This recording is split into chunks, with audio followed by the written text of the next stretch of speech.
It's time for exciting Newton Ram football right here on Covington's radio station, WGFS.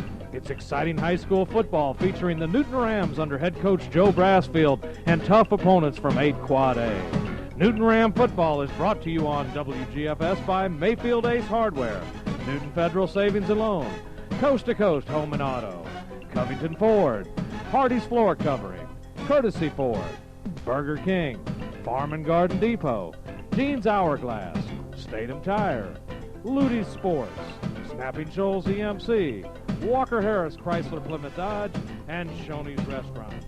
We take you out to the stadium now for the tailgate show with the voice of the Rams, Kevin Holden, and his sidekick, Mark Burch.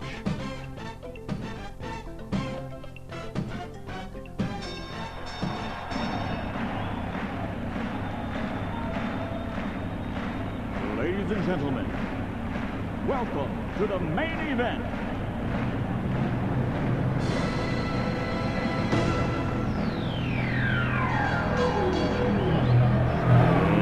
Let's get ready to rumble!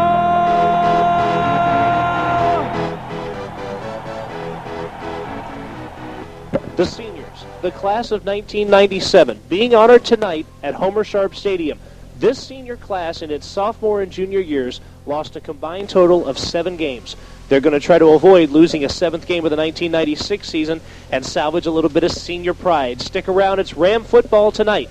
Senior night and the last home game for the Rams of 1996.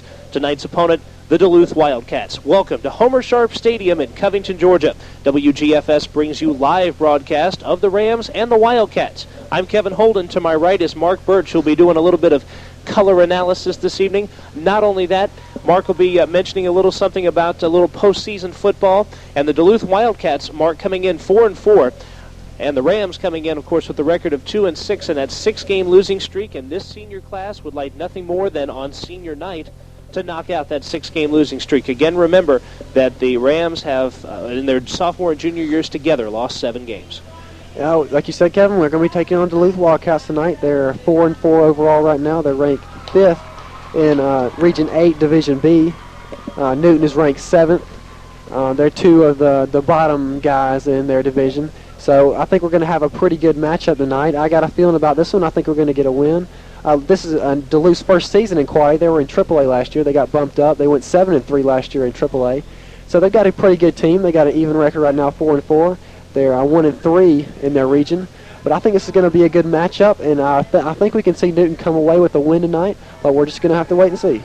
Yeah, with the Wildcats, they make their return to Quad A. Of course, they were in it once before, but had dropped down for about 4 or 5 years. But this is the first time they've ever been in the region in Quad A that Newton's been in. What that means is this is the first time these two teams have ever met on the playing field of football, at least on the varsity level. So we'll see what remains to be seen. Now, Mark, if you could, a lot of people out there are interested in playoff football and what will be taking place in the playoffs and what teams from 8 Quad A are slated, at least for right now, to go to the playoffs. Give us an update of what's taking place. Well, 4 teams will be going from each region. In Newton's region, 2 from Division A and 2 from Division B. The top guys in Region 8 Quad A Division A are Clark Central and Parkview. We can be almost certain that those 2 are going to be going out there. I believe Parkview and Habersham Central have yet to clash. They play tonight. So we'll have to see how that one turns out. And Division B, we're looking probably for Brookwood and Shiloh to come out of there. That's a pretty good bet. Collins Hill has got 2 tough opponents coming up. That they're probably not going to. They may pull out a win out of that, but we'll have to wait and see what turns out with that. Region 8 is taking on Region 5 in the first round of the playoffs. That's how all the Region 8 teams play all Region 5 teams in the playoffs. So if you're Region 8 teams and you're ranked 4th, you're going to have to be looking at taking the Region 5 number 1 guy, McEachern, which is going to be really tough. They're 8-0 in this season, 8-1 overall. So that's going to be a tough matchup for whoever comes out number 4th in our region. And that, of course, that game would be at McEachern, and that makes it even that much tougher. But the way the region schedule works this year with the new expanded playoff system is Region 8 and Region 5, as you mentioned, will play each other, and they will do what is essentially an inversion. That is, the 4th best team takes on the 1st best team, as you mentioned, 3 versus 2, 2 versus 3, and so on. And, of course, for the Rams and the Wildcats, no playoff implications this time around. However, At the end of a year like this, you look for signals, you look for things to maybe build on for the next year and for the coming years. And for the Rams, one extremely important detail is to have a full lineup back tonight. They have everyone back tonight. There's no one sitting on the sidelines for any reason other than the fact that they're not starting. What I mean is the Rams have their full contingency in here tonight. Should be a big factor in the game. Yeah, that's definitely a big plus for Newton. They got all 11 guys that were suspended back for tonight. And also it's senior night for Newton, and hopefully the players are going to be fired up being senior night and having their suspended guys back. Gary Brown, namely, for Newton is going to be a big factor, being off for 2 weeks. And we're going to have to see how it turns out tonight. Josh Gill, also the center for the Rams, will be back, and the Rams didn't have too much trouble in the handoffs between center and quarterback, but when you're dealing with your first-string center and quarterback get into quite a bit of rhythm. Reminds me a lot of, in baseball, a catcher and a pitcher and the rhythm that they get into. If you see a pitcher, sometimes a pitcher will have his own specific catcher, a starting pitcher will, because they're in a good rhythm together. And I think that'll be a big thing tonight for Gilstrap, having Josh Gill back there, because he's had now 6 games to be in that rhythm with Josh Gill, and they can get back into that rhythm tonight. Yeah, like you said, a little analogy there, like Maddox, who would pitch to Lopez in the regular season, had a much worse record. It's you don't know why. I mean, just different pitchers can get in different rhythms with different catchers, and some catchers may give them the better signals the way they like them more, but it's the same way with the quarterback and your center. Each center is going to give a snap a little bit differently, and maybe more centers are going to pay more attention to the snap count and not miss it as much. So, yeah, like you said, they're getting in a good rhythm, and I'm sure they've been working a lot in practice to get back in a good rhythm for this game. When we come back on the Newton Ram Tailgate Show, by the way, the sound you hear is only the Newton Rams seniors performing the national anthem. It was just the band seniors performing the national anthem tonight. And you can hear Reg Griffin on the public address serenading us for what will be the last time of 1996. When we come back on the Tailgate Show, give you a starting lineup for the Newton Rams and then some football action. Folks, it's been a long drought. September 13th, a correction made. September 13th, the last win for any Newton County team. That was against Rockdale County, a team which, by the way, is in first place in their region in AA. Just thought you might want to know that. In fact, the other team the Rams beat is 6-2. That's Central Macon. Anyway, side notes. We'll come back and give you the Rams starting lineup and much more after this on the Tailgate Show on WGFS. Aside from choosing the right home, it's important to choose the right mortgage loan. At Newton Federal Savings and Loan, we're putting today's low rates together with prompt hometown service in offering special construction perm loans with one-time closing, conventional and balloon mortgages, and more. And servicing of your loan remains right here, too. Newton Federal Savings and Loan, 3175 Highway 278, Covington. FDIC insured and equal housing lender. At Coast to Coast Home and Auto on Monticello Street in downtown Covington, we believe when you buy a new lawnmower, it should come with no strings attached, which is why Coast to Coast Home and Auto is proud to offer a complete line of Toro Super Recycler mowers. The exclusive Toro 5-year total coverage warranty guarantees that if anything goes wrong with a Toro within 5 years of normal use, Toro will fix it free. No strings attached. Even failure due to normal wear and tear is included. No other manufacturer makes that claim.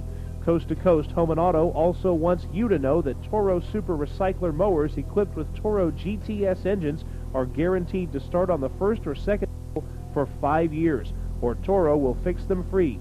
No strings attached. If you really think about it, it only makes sense. The best mowers should have the best warranty.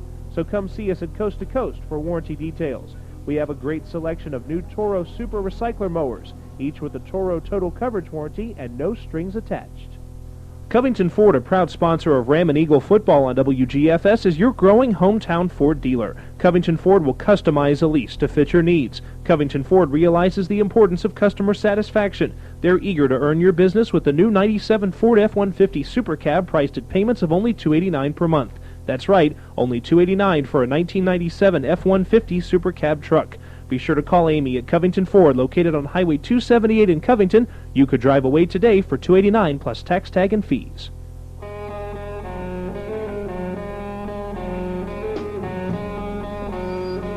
And welcome back to Homer Sharp Stadium in Covington, Georgia tonight, senior night.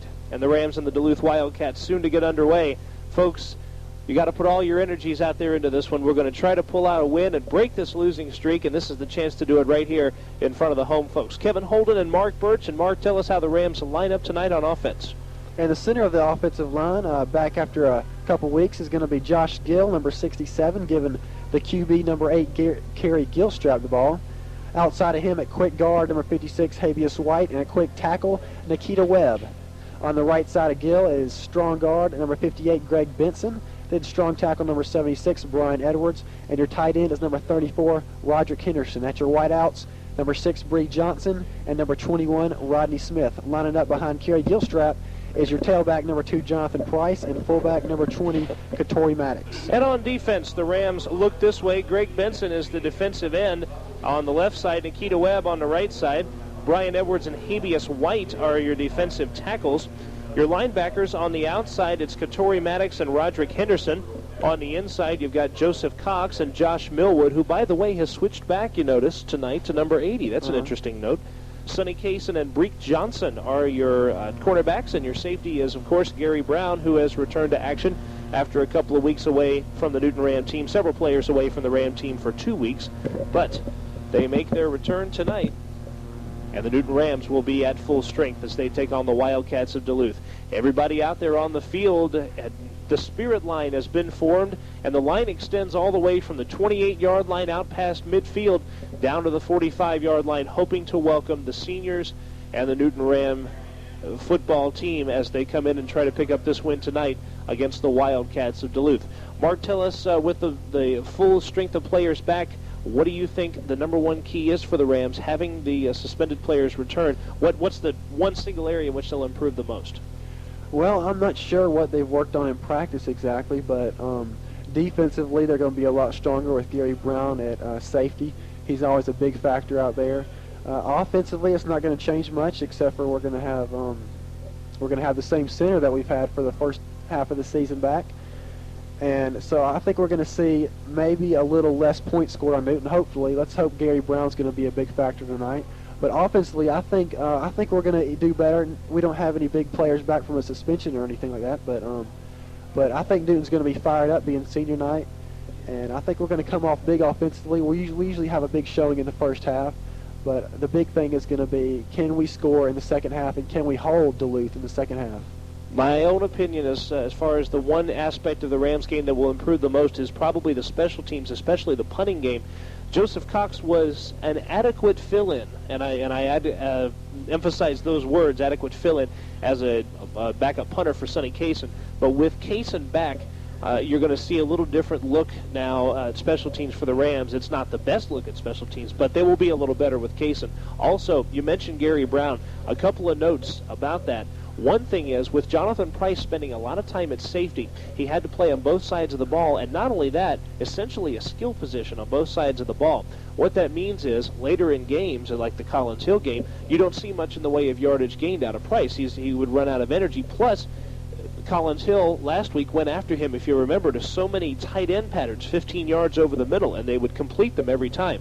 Now that you have two separate people, it'll make Price better on offense because he'll be more rested, and Gary Brown, of course, better on defense. Yeah, and Newton overall has a pretty small team, and they run more Ironman football than I've seen just about any high school, and that's why they're usually a little tired out by the end of the second half. And that's one thing next year they're going to have to work on, getting more players that can play more positions so they don't have to just put their main athletic guys out working both ways. Got a couple of interesting notes to tell you folks about before we continue on here. One is that Week 9 has traditionally been very good to the Newton Rams. The Rams in Week 9, in fact, have won 3 of their last 4 Week 9 games. And the main reason for that, I hate to say it this way, but they've been playing Berkmar on Week 9 for the last 4 years. So that's been a big help. 3 of the last 4 have been victories. Also, for the Newton Rams, one other special note, that they have not beaten a team that is currently in their sub-region since 1994. They won 2 sub-region games last year, Rockdale and Winder. Rockdale was one of them, and they have of course, moved on region-wise. The Rams lost in overtime to Winder. Berkmar was the other one, and they went to the other side of 8 Quad A.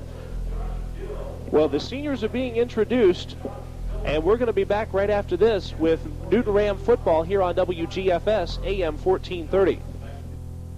Hardy's Floor Covering at 2227 Emory Street in Covington can get you just about any floor covering you need, and more than likely, they have it in stock already. If they don't have it in stock, Bill Hardy will get it for you pronto. Famous names such as Salem and Philadelphia, and vinyls by Armstrong and Congolium. Hardy's Floor Covering will be glad to come out and measure the area and give you a free estimate. They'll even provide financing if needed. By all means, check Hardy's prices before you buy. Call them today, 786-9245. And we are back from Homer Sharp Stadium. Kevin Holden and Mark Burch bringing you play-by-play. The Rams and Wildcats going to get underway very soon. And you've got a lot of things going on tonight with senior night. The crowd here at Homer Sharp Stadium awfully sparse, especially for senior night. Usually it will draw a better crowd than this. Perhaps they're filing in, and remember, a lot of them are out there on the field set to welcome the team. Duluth's banner has already fallen down before they are able to run through it. Let's hope Newton has a little bit better luck with theirs. It's been the story of the falling banners this year. Is it just because they're too big? Is that the story? I don't know. I think they make them really flimsy on purpose so that nobody gets caught up in them when they try and run through them. So I guess they're pretty easy to break. Well, the Ram banner went out just fine, Mark, and here come the Rams set for this Week 9 battle, going through the Spirit line, being applauded by parents, friends, neighbors, and all of this Newton Ram team. And everyone in Newton County, of course, wants to see a good showing tonight. We want to break a losing streak that's now approached almost 2 months, folks. Talking about both Newton and Eastside. By the way, tonight the Eastside Eagles in Madison County taking on the Raiders of Madison County. That game will be on a tape delay basis. Bill Dolan, Tim Bice. That will be tomorrow starting at 11 a.m. here on WGFS. And the Eagles look to break their own losing streak of 7 games. So who knows, maybe a double win tonight. It'd be a nice one. Yeah, it'd also be nice if Newton is able to knock off Duluth tonight. I believe next week they're playing Meadow Creek, is that right? That's right. And Meadow Creek seems to be getting beat up by everybody. So let's hope if we are able to beat Duluth tonight, we'll be able to beat Meadow Creek also next week and end the season 4-6. And if you do win your last 2 games, of course, that gives you extra momentum and something to talk about in recruiting players for next year. The fact that you've won those last 2 games and reestablished confidence in your team after it seemed to be almost shot after that Brookwood game. Yeah, we were talking about that at the end of the last game. If you got a winning team, you're going to have more players that want to play for that team. And it's kind of weird how it works out like that.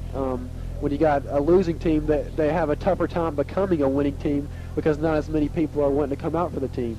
But for Newton, I think their community is where people like to play football at their high school, and I think they're going to have a better season next year than this season. They're in a really tough region this year, and they're getting used to it. And I think next year, are they going to be in AAA next year, Kevin, or are they staying in Quad A? Talking about the Rams? The Rams. The Rams will stay in Quad A for 1 more year and then likely drop down. Okay. Yeah, they may have another tough season next year, but I think they'll do a little bit better. But once they get in AAA, they're for sure going to be beating up on some teams. Sophomore kicker Brett Kirouac of the Wildcats set to start this one off. Let's see what the Rams can do tonight.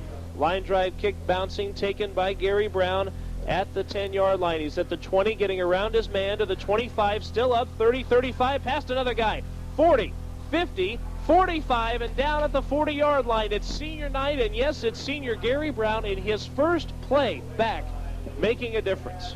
Dude looks fired up already here at senior night. Gary Brown made a great run there, got all the way down to almost the 40-yard line. He got hit by maybe, seemed like 10 guys on that play and shook them all off. Gary Brown came out after having a couple of weeks to think about it, and he came out with some momentum. So the Rams start in great field position at the Duluth 42-yard line. A lot of frustration, hoping to be let out tonight. It's been since September 13th, folks. First handoff, Jonathan Price going across the right side, tripped and fell at the 41-yard line. Might have had some room, but kind of lost it on his own footing there. Rams are starting off in an I formation with Jonathan Price in the back, who took the carry there, and will have it for bringing that rep to the line of scrimmage. That's a gain of, we'll call it a yard. We might be a little bit generous with that. Quint Barnes, your other back,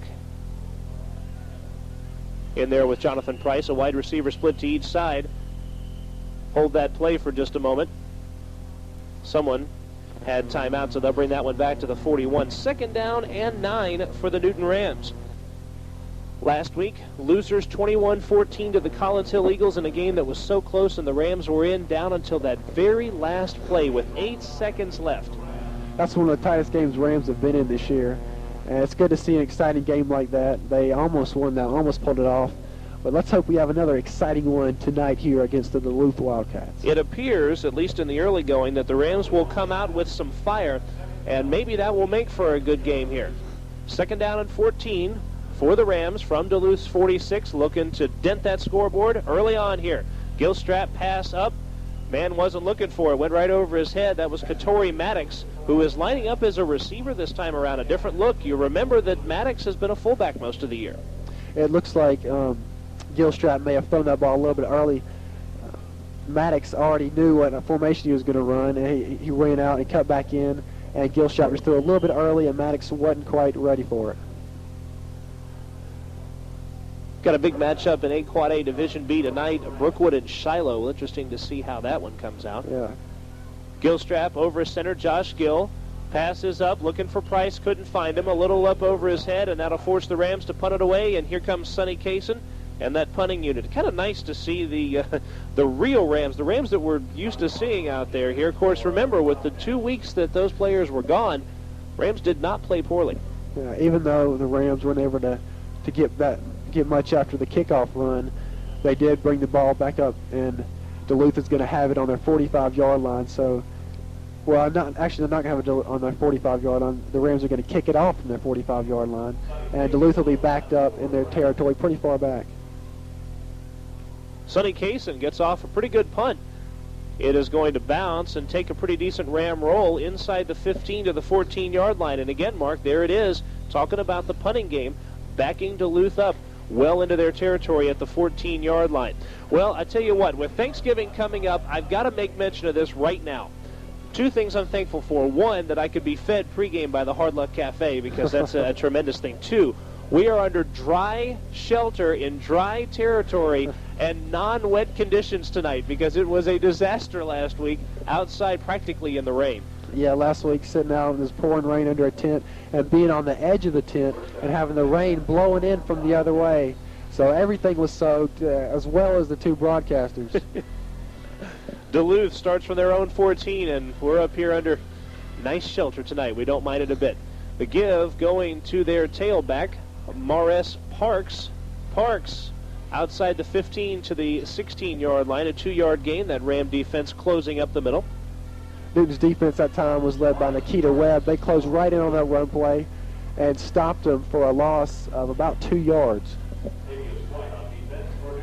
2nd down and 7 for Duluth. They were 7-3 last year as a AAA school. A little different life in 8 Quad A. This is a tough sub-region. You've got Brookwood and Shiloh and Cedar Shoals, all of them traditional powerhouses. Duluth's quarterback, Henson Lewis, going to look for the deep bomb this time. Man may be open. Oh, just overthrown at the 45-yard line. Man, that was a deep one. Kurt Howe was the man he was looking for, but just overthrew him. But boy, did he sling that ball. That was a heck of a gun shown by the quarterback of Duluth there. Number 21, Rodney Smith, though, was right on the coverage. If he had put it right on the money, Rodney would have been able to get a hand on it either way. Henson Lewis, listed in the roster as a junior split end. Not this time around, folks. He's the quarterback this time around. And he goes up over center.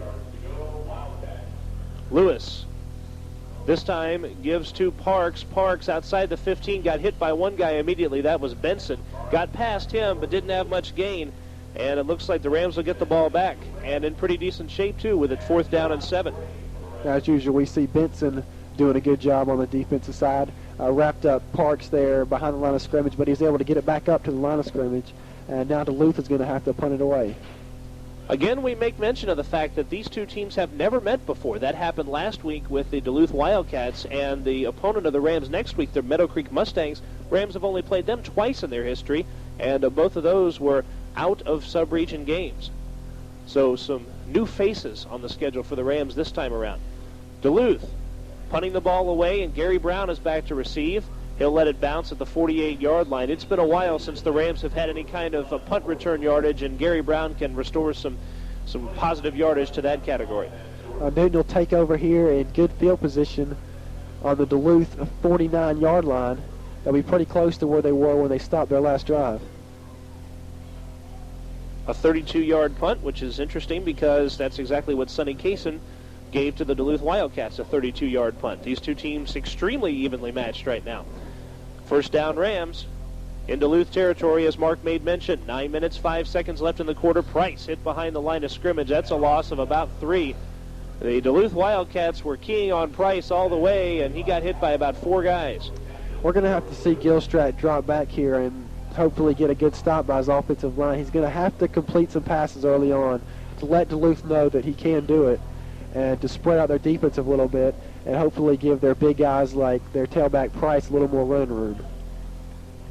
The Rams on senior night led by the sophomore quarterback, Kerry Gilstrap. He doesn't get one of these for 2 years. Not until the fall of 1998 will he have a senior night in his honor. In the meantime, he gets to lead the offense and keeps it himself here on second down. Tackled at midfield, no gain there. Looking for room on the left corner, but he was hit by Adam Pollock, who is listed in the program as a running back, but again as a linebacker. None of these people play their listed positions.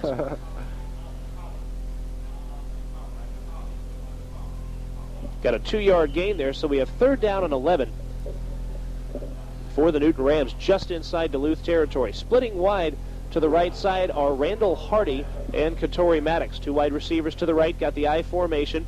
Gilstrap on the option, goes to Price, ball's on the ground. Price picks it up but has to fall on it at midfield, and that means the Rams will once again have to punt that ball away with Sonny Kaysen. So it's going to be one of those 3-and-out kind of nights, at least it has been so far. Right now, a big question we're wondering about is Bree Johnson. We haven't seen Bree Johnson yet, and we're looking for him. We don't have any word on why he's not out there, but that is a big factor for Newton. Let's hope we can see him out there further on into the game. When the seniors were announced for senior night, I thought I saw Price come out, but not in a football uniform, so he may not be around for this week. Kaysen going to punt it away, and it'll have to be taken in the fair catch by Adam Pollock, the senior, at the 15-yard line. Remember that Bree Johnson, by far the leading receiver for this Ram team, so he is an integral part of the Ram passing attack, and if he's not there, then Gilstrap will have to find a few other targets. And we're seeing Katori Maddox line out there in Bree's spot, who's obviously doesn't have quite the getaway speed that Bree does, and that's also, you're missing somebody who can, a good fullback who can pick up those good 2 and 3 yards when you need them to get that first down. First down and 10 for the Wildcats from their own 16 with Henson Lewis, the junior, over center. Pro set formation, they go straight up the gut, and they have nada. The Ram defensive line stopping the Wildcats immediately as they went to Parks, the senior, and he had nothing. We're seeing a big show of defenses here early on in this game. That was led once again by Greg Benson.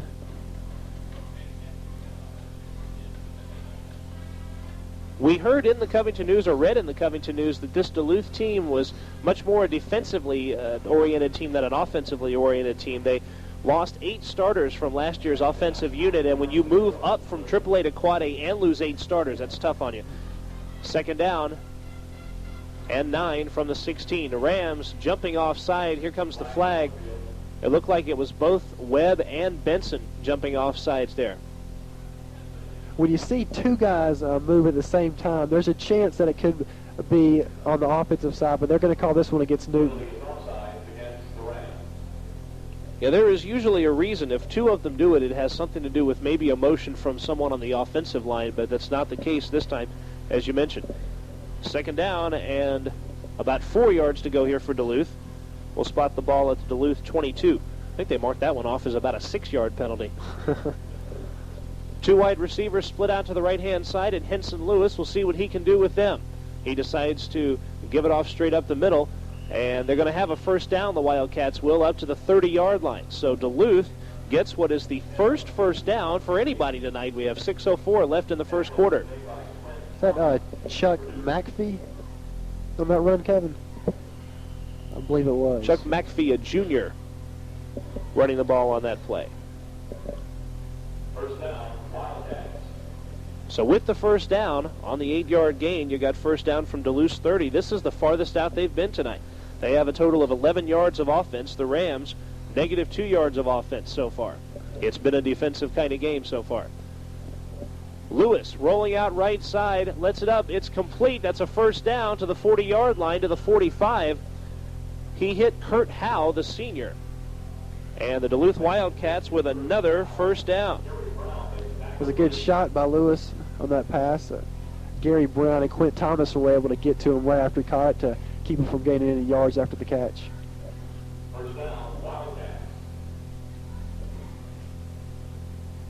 So another first down from the 45. 5.5 minutes left in the first quarter. Gary Brown back at his usual safety, quote, center field position. Watching the plays from about 12 yards back. They go on the left side to number 32, McPhee, and it takes Gary Brown to tackle him on the left side because McPhee went right around his left guard and right out into open field. There's where you see how Gary Brown makes a big impact on the defense. You see a lot of safeties who, even in this level of play, can't tackle guys by themselves, need to just hit them and wait on their other teammates to go and get them. But Brown is able to wrap up guys and bring them down by himself on just about every tackle. Second down and 3.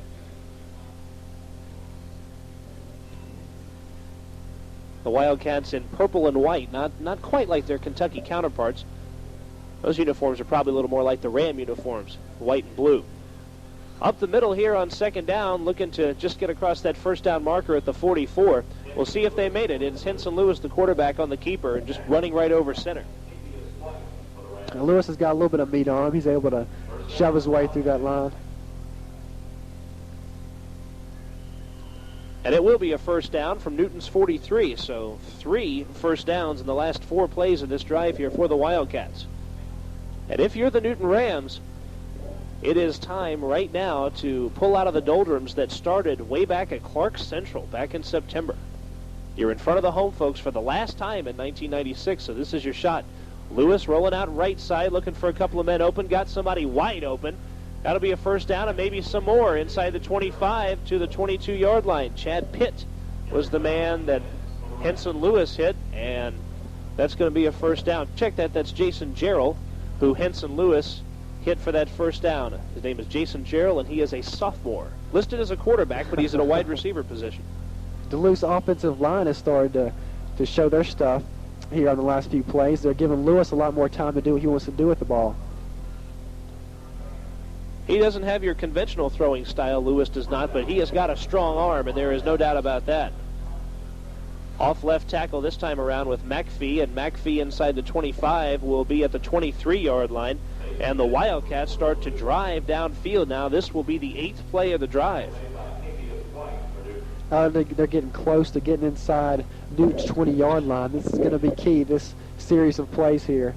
They've got about 5, close to 6 yards to go to pick up the first down. If Newton can stop them here, they're going to maybe keep them from even getting a field goal on this drive. In the last 6 plays for the Wildcats, they've had 2 of 15 yards and 2 more of 8 yards. And in fact, of those last 6, the shortest play the Wildcats have had was 4 yards. Once again, it's McPhee on the run, and he is probably going to have that first down with the official spotting the ball inside the Ram 20 at the 17.5-yard line. Going to be close.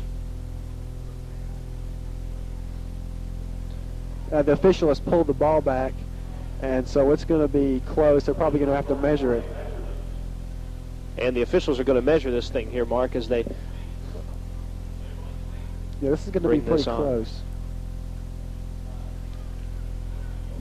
3 minutes, 10 seconds remaining. You got no score from Homer Sharp Stadium on senior night, and all the seniors honored before the game. And it's a special moment if you're involved in the band, if you're a cheerleader, or if you're a football player.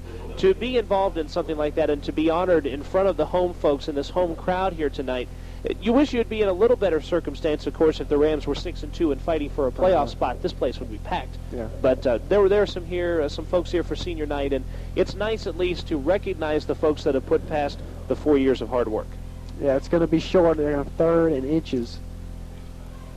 From the 18.5, the Wildcats very close here, and it'll take the Ram defense stepping it up here because that Duluth offense is really pouring it on here.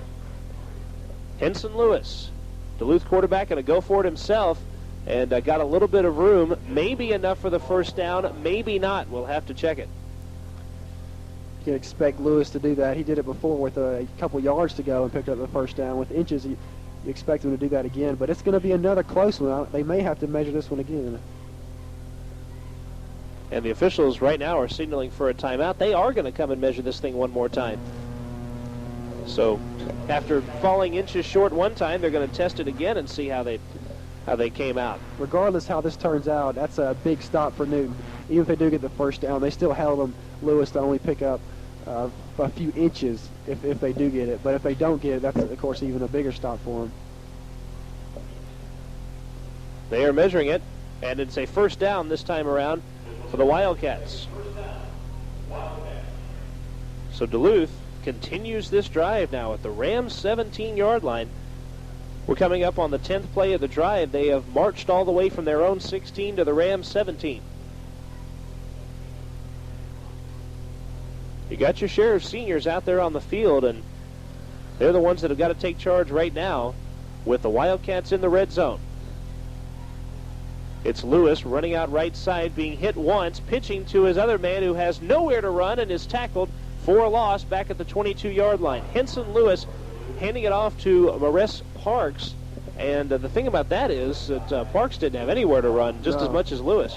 Webb was right in on that play, got a hand on Lewis's shirt a few seconds after the play got started, and after he pitched the ball, the rest of the Newton's defense was right in there and able to stop him, and they picked up a loss of about 5 yards.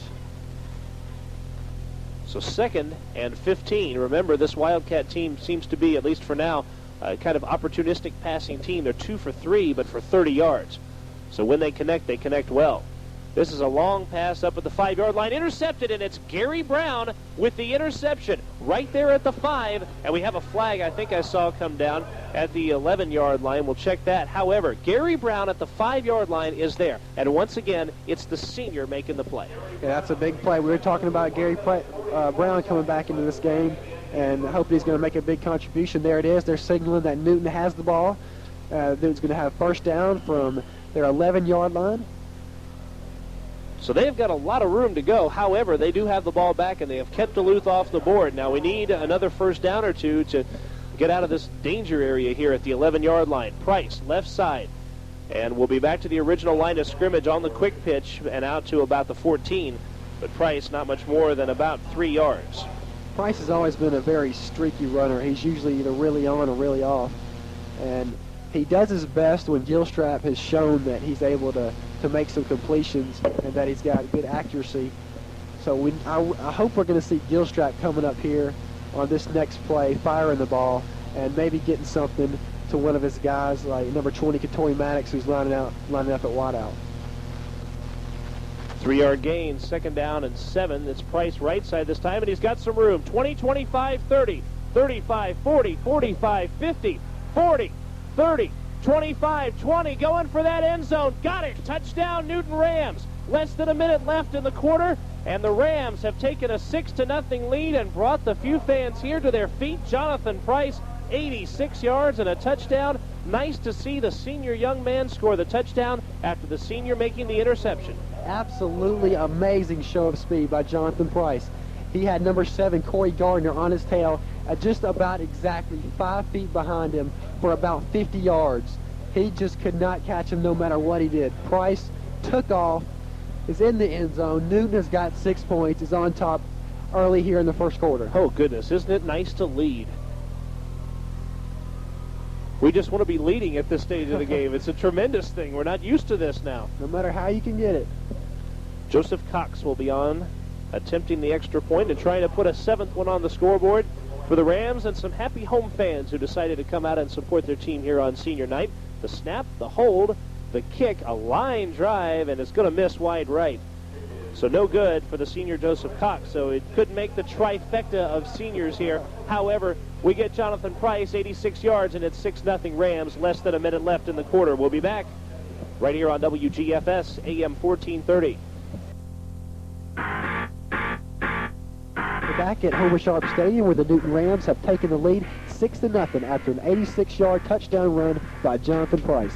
Here with your play-by-play, Kevin Holden. Well, Mark Burch, nice to see the home folks get energized by a little long run there from Price. The longest play the Rams had before then was only 57 yards this year. They shattered that record with the 86-yard run from Price. They contribute all that to Gary Brown making the interception and allowing them to have the ball. And senior Joseph Cox kicks it off. Fumbled at the 5-yard line by Henson Lewis, also the quarterback. Lewis hit at the 10, again at the 11, and down at about the 11 or 12-yard line. So the Rams trying to work off that momentum after the run and pin Duluth way back there at the 12-yard line. That's where the spot will be. And there's Newton Special Teams doing it again. Tackle them down there inside the 15-yard line. So Duluth is in decent field position for a kickoff, but they're going to have a long way to go to match Newton's score. 43.6 seconds left in the quarter. And what turned out to, for the first 6 or 7 or 8 minutes, be kind of boring, to be honest with you. Some 3-and-outs and then one sustained drive. However, things got exciting. About 3 plays apart, we saw an interception and a touchdown. So Lewis and the Wildcats will give it one more shot here. Try to do something before the first quarter ends. They go to Pollock, the senior. And Pollock will be stopped at the 15-yard line as he was tripped up immediately from the line of scrimmage. It's a 3-yard gain, 2nd down and 7. Next week, the Newton Rams travel to play the Meadow Creek Mustangs. For those of you who are going to this game, note this. The game will be played at Berkmar Stadium. Meadow Creek does not have their own stadium. They play at Berkmar. So we will see you in Lilburn, Georgia at Berkmar Stadium next week at 7:30. Mark and I will say goodbye to the 1996 season there. And I think we got the Rams to jump off site again. I think Duluth was doing something with their snap count because this is now either the 2nd or 3rd time we've seen the Rams jump offside. Before we saw 2 of Newton's players jump offsides. That time we saw at least 3 of their players jump offsides at the same time. Well, that's a tough call by the officials. I didn't exactly see what took place there. But when you got 3 guys jumping off on a defense at the same time, it's going to be something that the center is doing or that the quarterback is doing on the snap count. Well, the penalty pretty much makes the rest of this quarter moot as the horn sounds, and we'll march all the way to the other side of the field, about 80 yards.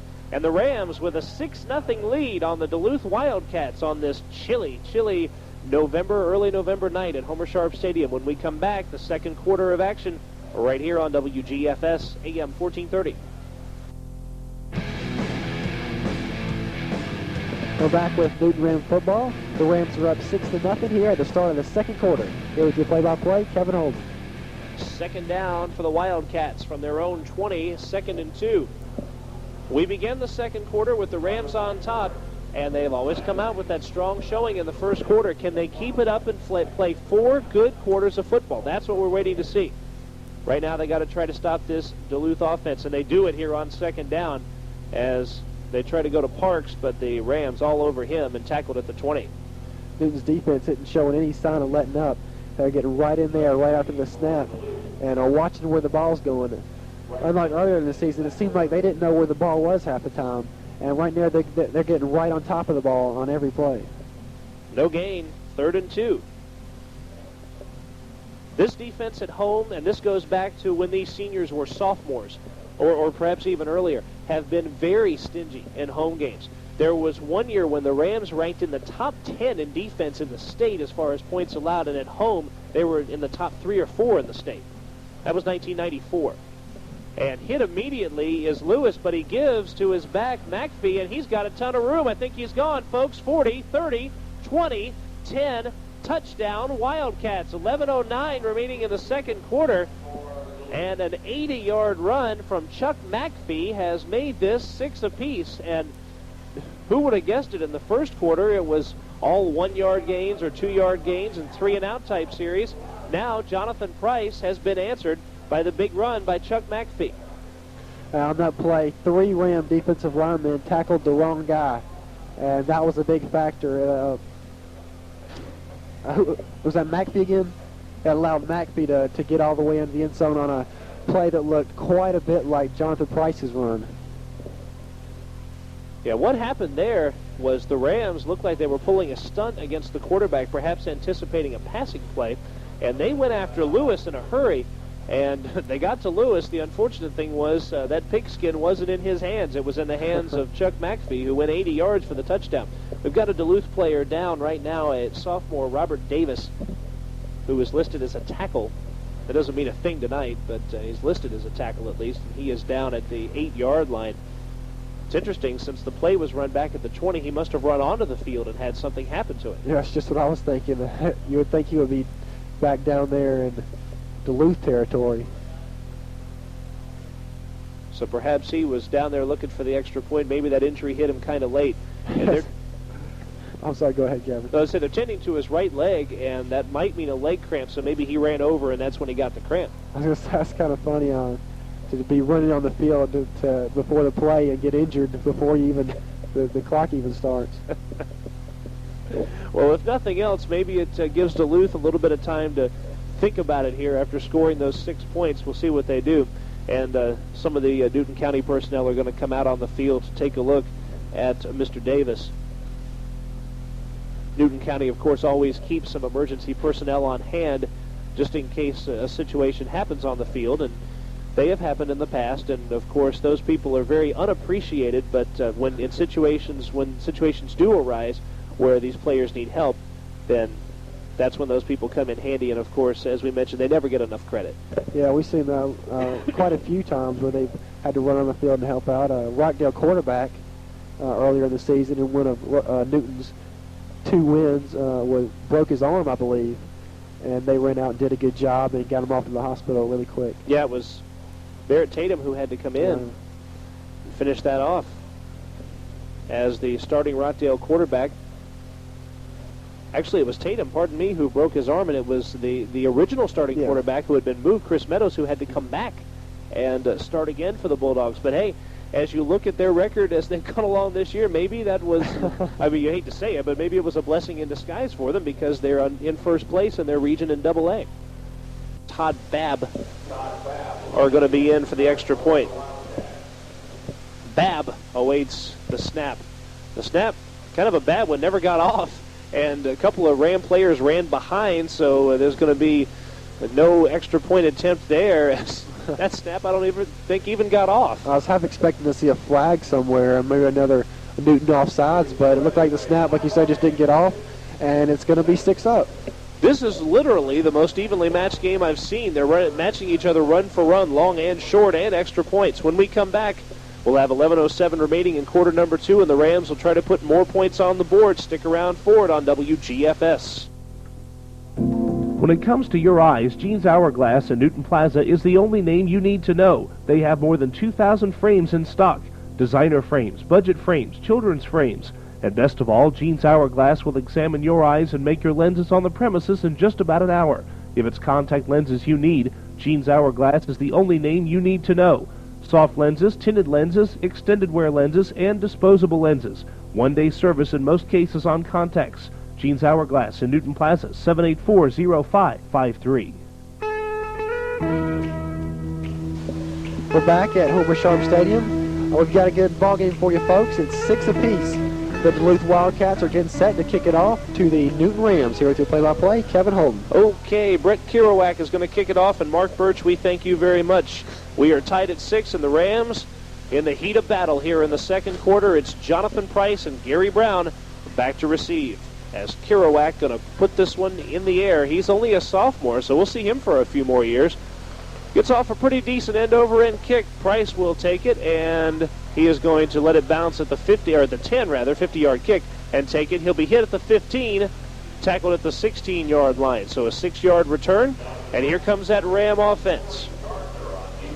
Price fumbled the ball a little bit right after it got to him and wasn't able to get much of a runoff.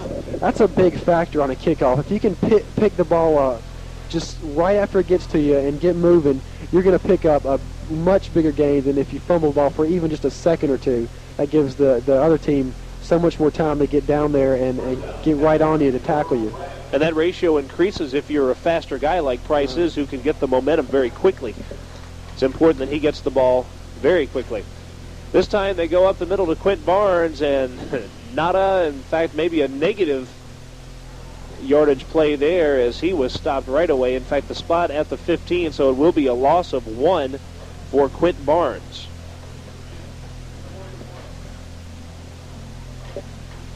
With Katori Maddox lining up as wideout, I've liked him as a fullback for Newton, so we're not going to see him running the ball much tonight. So with Maddox at one position and Randall Hardy at the other, Gilstrap going on the reverse to Price. Price tripped up at the 15 and falls down there, and all of a sudden the offense has lost a little bit of momentum, not for lack of trying, though. They're running some misdirection, just not able to succeed. Last time, I'm going to say this again, they're going to have to go to the air tonight. The last time I said that was immediately before Price ran for 86 yards for a touchdown. But I'm going to say it again, Gilstrap was going to have to go to the air to open it up for Price to give him a little bit more running room and spread out that Duluth defense. Last time you said it, the Rams were at their own 14. Now they're at their own 16. So who knows, maybe some similarities there. This time they do go to the air. Got his man, the 25-yard line, first down. Randall Hardy with the reception. Hardy, a freshman, making the catch on senior night tonight. How about that? Hardy with the big gain, 12 yards and a first down. There's a look at the future of Newton right there. Freshman making the catch on senior night. The 12-yard gain, the second time the Rams have had a first down in this affair. First one you might recall, kind of a long run from Jonathan Price with 53 seconds left last quarter. That was the Rams 6 points. The Duluth Wildcats 6 points came on an 80-yard run by Chuck McPhee, answering Price's run from earlier on. Gilstrap hit and sacked behind the 25-yard line, was looking for running room on the right side, and the Duluth Wildcats came in and blindsided him, and he'll be tackled for a big loss. Unless the Newton Rams really get killed the rest of the night in the running game, they're going to stay in the positive yardage thanks to Price's big 86-yard run. But other than that big run, they haven't been doing much in the running game. Duluth's defense looks really good for the run game. So I'm going to say again, let's see Gilstrap go to the air. Your observation is correct, Mark. The most the Rams have gotten on a carry other than that 86-yard run, 3 yards, the previous play by Jonathan Price. Gilstrap trying to go to the air and threw it by Hardy and also by Katori Maddox. He was being pressured and had to get it off in a hurry, but threw it past his 2 receivers.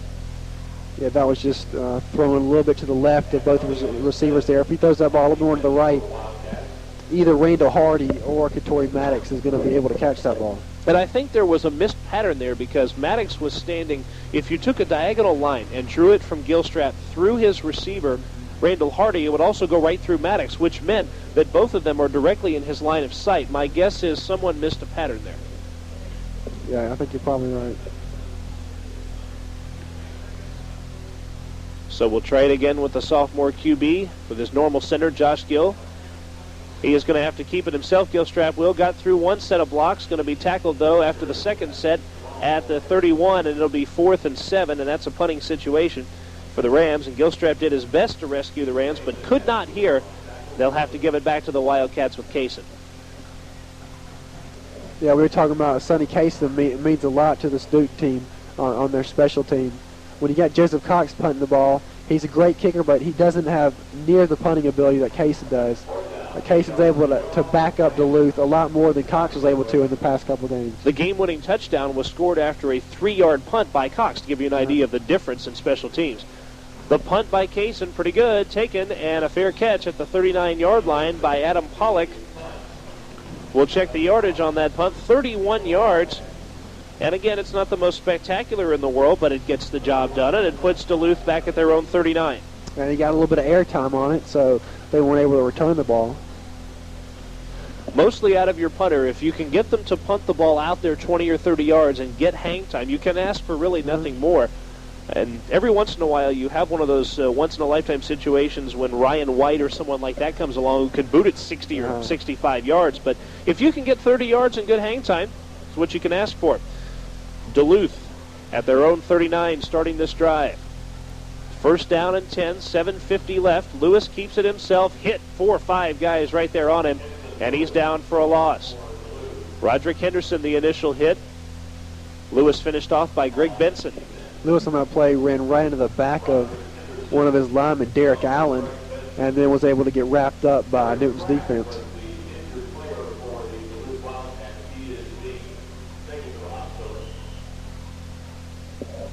We had a report just a moment ago on the injured player for the Wildcats, and I think we missed the number. We had said he was Robert Davis, but that is not the name that was just announced. Eric Kraft, number 65, it was the injured player. 2nd down and 9. Lewis gives off and hit immediately at the 40-yard line. The man he gave that ball to had nowhere to go. That's Chuck McPhee, who had the touchdown run, and the Rams keying on him now. Hinton is showing his good acting ability on his handoffs. On that big run by McPhee, it was Lewis that was tackled by 3 Ram defensive linemen. But on that play there, another 2 of Newton's defenders went right after Lewis a couple seconds after he handed the ball off. 3rd down and long, and the Rams in that 5-man front again. They've been going to that for a couple of weeks. Pass up, incomplete, and Gary Brown with the presence there as that was going for Conrad White, the tight end, but Gary Brown was right there, and he could hear the footsteps of that big man approaching. Brown is a big guy, and I'll tell you what, one advantage that Brown has, he's a safety, and then as he makes the other team punt it away, just run back about 20 or 30 yards to receive the punt. Lewis didn't have really anything to go for on that play. It was kind of a last-ditch effort. White was covered by 3 Newton defenders on that play.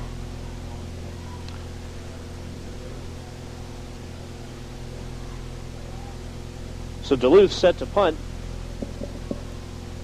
Mason Manser punting that one off and kind of shanked it as it goes inside the 40, and at the 37 goes out of bounds, and that punt's going to give the Rams pretty decent position. That is a 22-yard punt with a lot of hang time, but this time not quite so far out.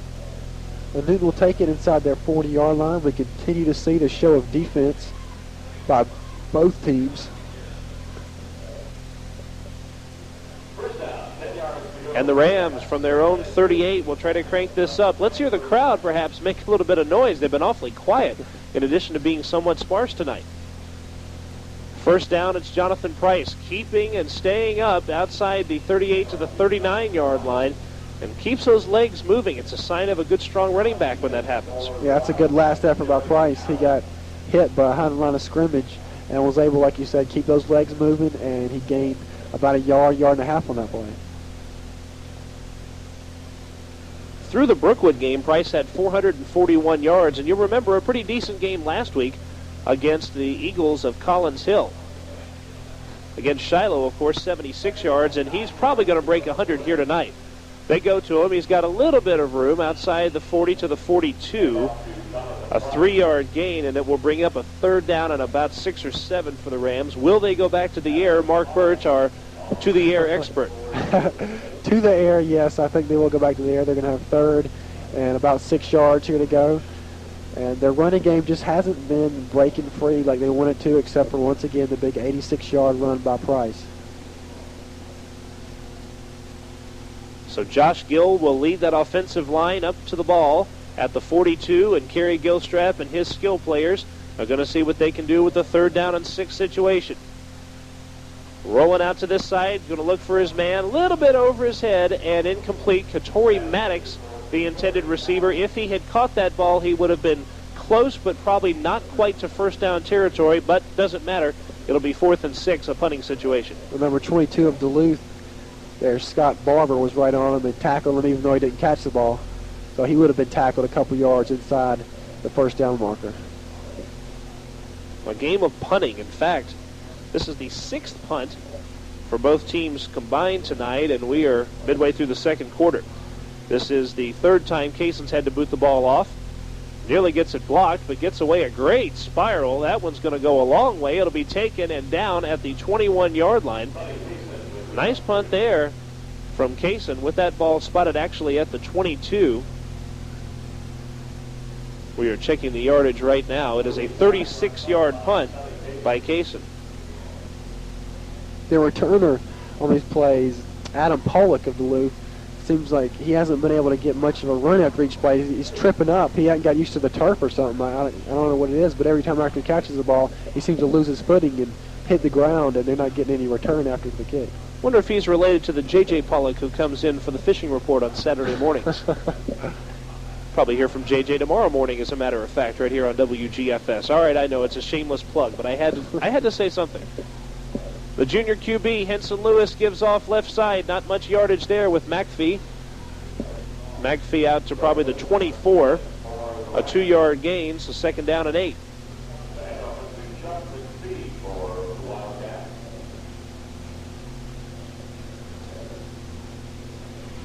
The Rams, those wins in the first 2 weeks, they've been very consistent in their point total. Right at 2 touchdowns every single game of the year, with the exception of the Shiloh game in which they had 1 touchdown. They have been a consistent 14, 15, 16-point scoring team. We hope for a few more tonight.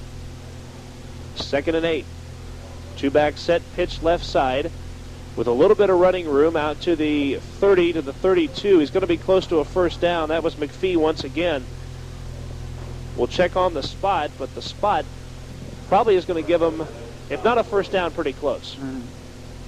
Benson and Mashad Cody on that play chased him from the hash marker all the way over to out of bounds on that play, and like you said, I think they're probably going to have 1st down, or pretty close to it if they don't. Yeah, they're going to go ahead and give the Wildcats the 1st down and mark it off there. Well, there was one upset involving the Wildcats, a Wildcats team in the college ranks a few weeks ago. Maybe this will be an upset of a different sort. I think you could consider the Rams probably an underdog in this game. They weren't picked by a lot of people to win this game, but who knows? Maybe we'll see an upset of the Wildcats. Yeah, if you're referring to the Wildcats beating the Georgia Bulldogs, well, let's hope it turns around this week and the Wildcats get beat. If it isn't the Kentucky Wildcats, at least the football fans in this area can have some kind of revenge against somebody named the Wildcats. A little different when it's Duluth High School, however. They'd love to see the home team pick up a win anytime. Got a wide receiver left side, but they go right side to Maurice Parks. Parks trying to cut back upfield, and at the 35, they got him, hit him hard, and brought him down. That Ram defense staying sharp here. And again, remember, there were only 2 really bad spots. McPhee's 80-yard run and the 1 sustained drive that actually ended in the interception. The only 2 really bad spots so far for the defense.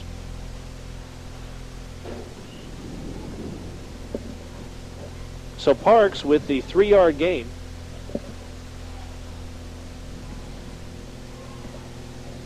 We'll have 2nd down and 7 for the Wildcats. Again, the Rams come up there with 5 men on the front.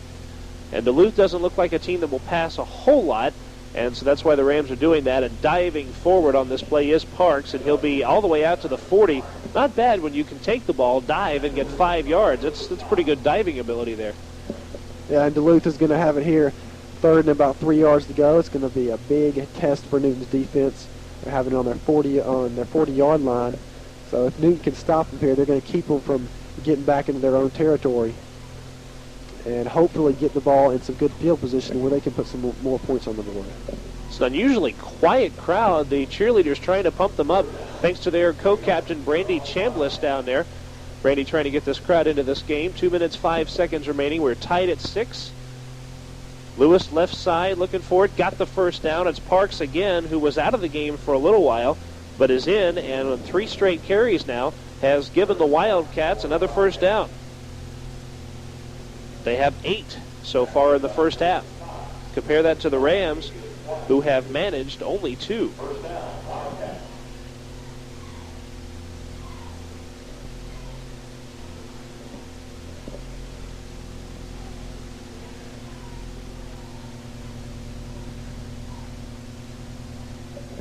One minute and 40 seconds left in the half. Remember, at halftime, we've got some special features. Jennifer is back with us, Jennifer Caracciolo from the Covington News. Jennifer's Corner will be one of our first things we'll hear at halftime. Also, Big Dog's Picks.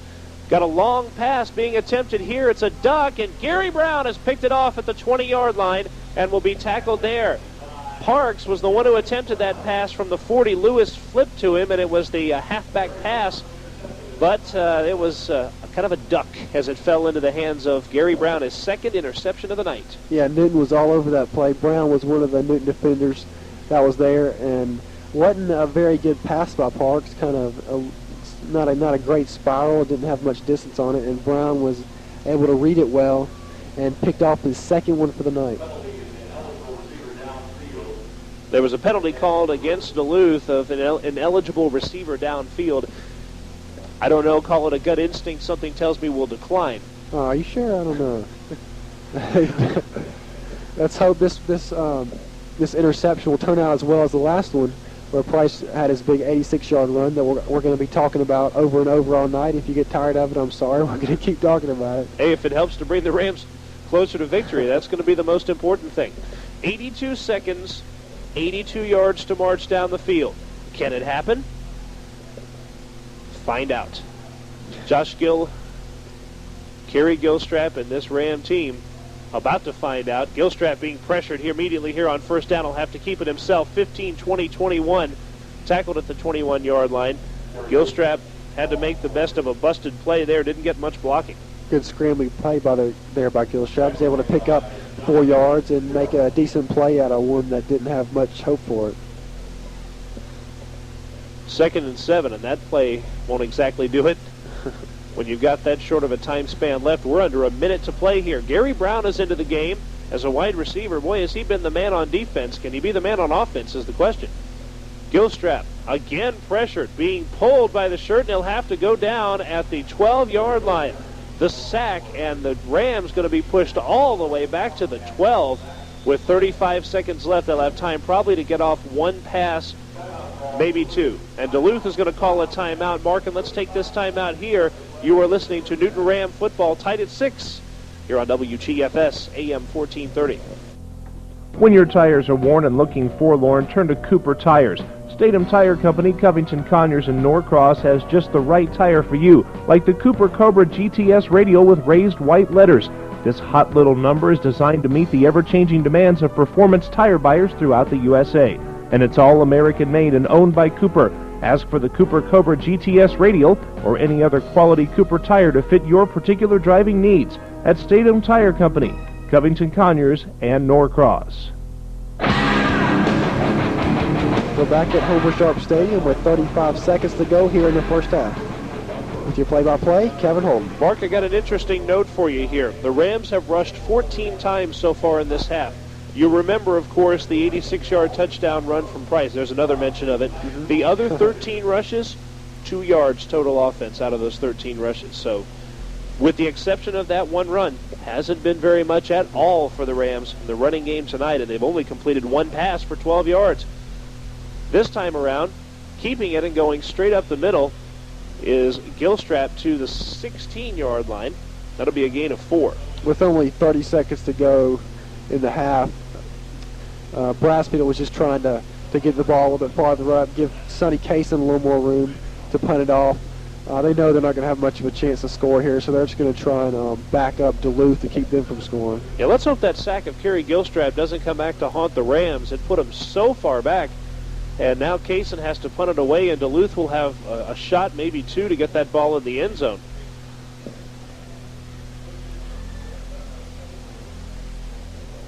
So the 4-yard gain from Gilstrap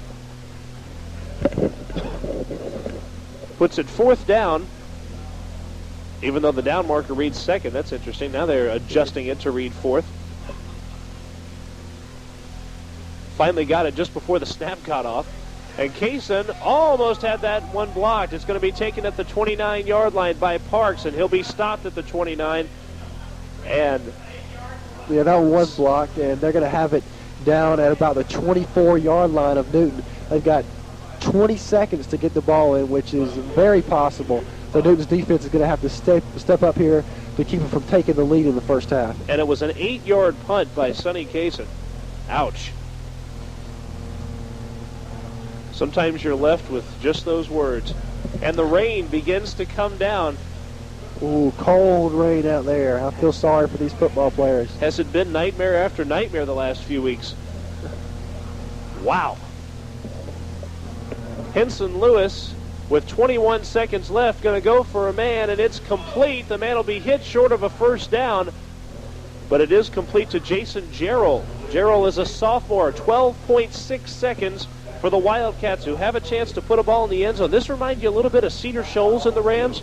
Yeah, a little bit. I can see that. In the first half, the Rams had what would have been a very close game, but gave Cedar Shoals that one other touchdown right before halftime, and that kind of hurt the Rams. In the second half, it was a collapse. Yeah.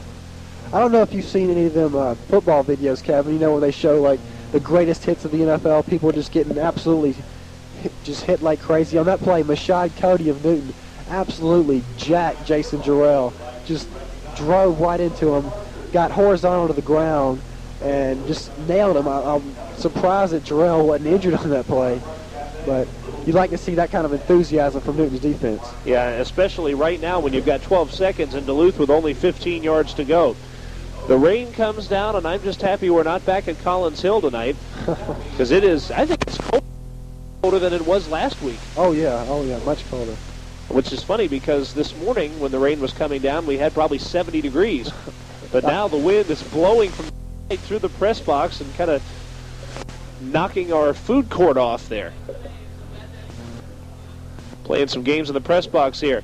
Pass is going to be up, and it was blocked. Joseph Cox blocking the pass. Henson Lewis was looking for his man downfield, Jason Jarrell. However, it was Joseph Cox who stood in the way. 9.5 seconds left. Third down, Wildcats. Another good play by Newton's defense.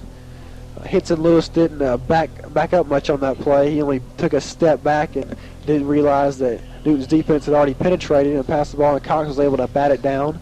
They'll have third down and about a yard to go. It'll be time to attempt a field goal, ladies and gentlemen. And the man on to attempt it is Todd Babb, and there's a strong wind blowing. The snap, the hold, the kick is a line drive, and it just got in there. A line drive that was closer to the bottom goalpost than anywhere else, but goes through with 4.8 seconds left, and it is 9-6 Duluth, and in this wind. Nice job by Todd Babb, the senior. Yeah, that was a good kick. Doesn't matter how it looks, Kevin. As long as it splits the uprights, it counts. 32-yard attempt, and it is in there. So Duluth with the 3-point lead.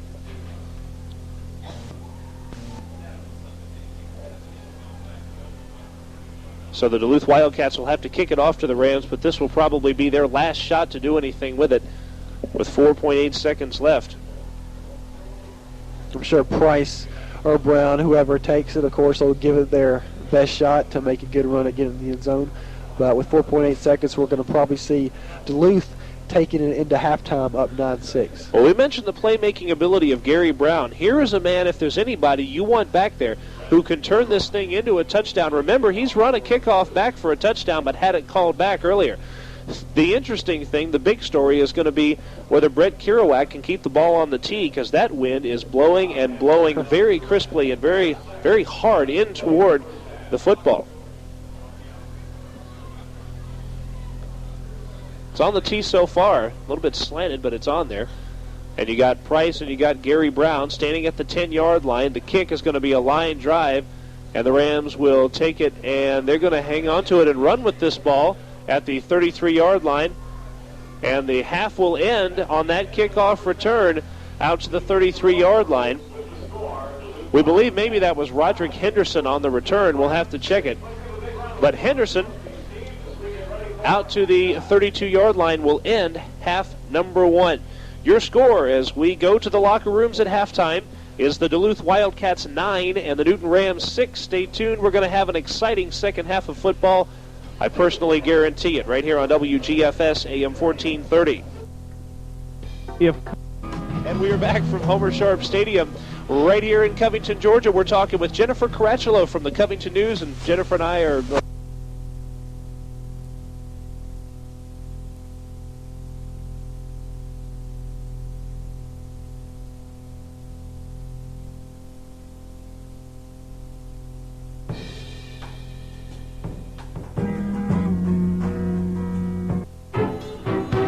So that can really hurt your career. but it really looks like they're taking it all in stride and trying just to jump back. And we'll have some stats here fairly shortly, but we know Price has 90 yards on the ground, so that's definitely a benefit here for the Ram team. Now, about the Duluth Wildcats, who came out and played a defensive battle for the first quarter or so with the Rams, but then came up with a big 80-yard run from Chuck McPhee. Of course, that was like the second play for Duluth of that second quarter, and were it not for an interception, we might have seen another touchdown from them, and of course the field goal at the end. So Duluth building some momentum as we go to the locker room. Yeah, they have a very young team, and the size isn't really on their side, so what they're going to have to work on is speed, so Newton's going to have to stop them on the ground. We'll see probably a speed matchup, I would guess, in the second half, given that that's also a big asset for the Newton Rams is their speed. All right, Jennifer, we've got to talk about the picks because this is a big situation here, another news story. Jennifer with the big week, 9-1 last week? Finally. Wow, 9-1. Well, you beat everybody else in the entire newspaper selection group that we have for this year. Yeah, I'm second from last now. I'm moving up. See, we look at it this way. When you first get accustomed to a system, it takes a few weeks, and you're working your way back up. If there were 5 or 6 more weeks to this thing, look out, Tommy Haley and Carnes and Lee Metters, you'll be right there. Yeah, I finally started not listening to Chris Bridges and started picking on my own, and it really pulled through. I picked a lot of underdogs last week, and they really came back to win the games. Oh, speaking of underdogs, I'm kind of crossing my fingers on some picks this week. I had a couple of underdogs picked. If you folks looked in the Covington News, I don't know, putting my neck on the line maybe a little bit. I think there are a couple of people in that category trying to make a late run, but we'll see what takes place. The picks are always a fun thing, but congratulations. So at the office, do you give any kind of grief to Chris about passing him in the standings? Well, finally, my picture wasn't the last one shown, so I moved up a little bit, and for Chris, that kind of crushed his ego, him being sports editor and everything. But we'll see this week because he thinks he's going to pull through, and he told me that I'll probably be at the bottom next to Bill Dolan. Oh, wow. Okay, well, we will see what takes place with that. Jennifer, it's been great to have you here the last couple of weeks on Jennifer's Corner, the exchange program, so to speak, with you here and with Chris covering the Eastside Eagles for a couple of weeks. We will, of course, see Chris next week with us at Berkmore High School, but thanks for the great last couple of weeks, and we'll see you, I guess, maybe at the football banquet or perhaps during basketball season. Yeah. Thank you, Kevin. That's Jennifer Caracciolo, and for the best coverage of the Newton Rams anywhere in the universe, pick up the Covington News. You know when to do it. Pick it up right away. We will be back with a little bit more right here on WGFS and the Halftime Show. If you're age 60 or better, Newton Federal has created benefits especially for you. Our Now Interest checking account pays current market interest on your entire checking balance, not just part of it, if you maintain a $100 balance. And we offer it to our 60-plus. Team captains for Duluth and Newton are meeting on the field now with the officials. Kevin, we got one big correction to make from the first half. Katori Maddox, number 20, is not Katori Maddox, number 20. He is Bree Johnson, disguised as Katori Maddox at wideout position. It seemed kind of funny in the first half. I didn't say anything about it, and I'm sure you probably noticed it too. Katori Maddox looked a little slimmer than usual. Yeah, and a little bigger, a little taller. Yeah, so we figured out what the problem is. We did have Bree out there all the time, so the big hole in the offense was that we were missing Katori Maddox, not Bree Johnson. Maddox with a medical condition that's going to keep him out of the lineup for the rest of the year. So we will have Bree Johnson wearing number 20. Keep that in mind, those of you who come to see the Newton Rams this week, the rest of this week, and then next week, of course, at Berkmar Stadium against Meadow Creek. Remember that number 20 is Bree Johnson. Before we begin the second half, let's update you statistically on what took place in half number 1 of this 9-6 very close football affair. The Newton Rams led rushing-wise by Jonathan Price. 8 carries, 90 yards for Price in the first half. 86 his longest run of the half, averaging 11 yards a carry. Does have a touchdown to his credit. The Rams' only points tonight on the scoreboard. Kerry Gilstrap, 6 carries, 3 yards, and Quentin Barnes a carry for -1 yard. So you got 92 yards on 15 carries out of your offense. Of course, 86 of it coming on 1 carry. However, still not a bad first half rushing-wise. Yeah, that's the big factor there. Like you said, the average for Price was 11 yards, but when you have an 86-yard carry, you're going to have a good average. So if you take that run out and you look at the rest of Newton's offense, they haven't been doing well tonight. Gilstrap on the passing side is 1 out of 5 for 12 yards, averaging 2.4 yards per attempt, which isn't great for the passing game, and only the one completion to Randall Hardy, who, of course, has the 12 yards receiving. As far as returns, the Rams already with 61 return yards on kickoffs. Jonathan Price with 6 yards on a return. Gary Brown, 48 yards on one return. And Roderick Henderson, 7 yards on a return. Cox with 1 kickoff for the Rams, 55 yards. Sonny Cason, 5 punts, averaging 32 yards a punt. And as far as point after attempts, Cox was 0 for 1. In first down territory, hasn't been a very good night for the Rams so far. Only 2 first downs for them compared to 8 for the Duluth Wildcats, and Duluth yet to be called for a penalty. And compare that to the Newton Rams, who have been called for 2. One penalty was called against the Wildcats, an illegal receiver downfield call that was declined by the Rams, who got possession back on an interception by Gary Brown, who, yes, has 2 INTs in his first game back after the suspension. Yeah, Gary Brown has definitely shown that he is a valuable factor on this defense. It looked like he stepped it up a notch tonight. Maybe before the suspension, it looked like he was kind of slacking off a little bit, but tonight he's definitely shown his worthiness for Newton. And Cox with a great kickoff being taken at the 3-yard line, but past his men and still up at the 37, down at the 40-yard line. And I think the ball was on the ground with the return there on that one was Jason Jarrell. And Duluth, I think, maintained possession, but may have gotten lucky to do it. It was Cox's best kick of the year, his longest of the year, 57 yards. But the ball taken from the 3 all the way back to the 38-yard line just goes to show you can have your best kick and have bad things happen to you. Yeah, unfortunately, Jarrell was able to make a good run on that play, had really good blocking, and they've got the ball up to about the 37-yard line. So on the first play of the second half, it'll be up to the Newton defense to try to maintain this deficit at only 3 points. The Wildcats in a pro set formation. They go left side and have a little bit of room with Chuck McPhee. McPhee passed a couple of tacklers and close to a first down. I thought we had him down at the 42-yard line. Actually looked down to my paper, and when I looked back up, McPhee was 5 more yards downfield. McPhee's definitely a battler. He's able to pick up those extra yards after that first hit. And on that play, he was able to pick up, looked like about 7 extra yards after he was first hit near the line of scrimmage. Ball will be at the 46. 2nd down and 2 for Duluth. Wildcats with some rushing yardage totals of their own, led by, of course, the big back Chuck McPhee with the 80-yard run on the second play of quarter number 2. That, of course, tied this game at 6. Duluth taking the lead later on with the field goal. Straight up the middle, they got the first down, past midfield to the 49-yard line. And Duluth starting to move the ball here. That was Parks on that run. Newton's defense was a little over anxious on that play. Joseph Cox there ran right past the line of scrimmage after the snap. When you've got a short yardage play like that where they're just going to gain a yard or less, you kind of have to wait back a little bit. You really can't rush in there right after the start. You know they're going to hand the ball off and just go for a drive up the middle play. But they went a little too far up, and Duluth was able to run it past them and got a first down at midfield. And the 9th first down of the game for Duluth. The Rams only with 2. There'll be a penalty flag. Everybody moved on the Duluth side except 3 guys. The quarterback, the center, and the running back. 8 other people were going all over the place. So you guess it's probably going to be against Duluth. Look, maybe it'll be offsides on Duluth.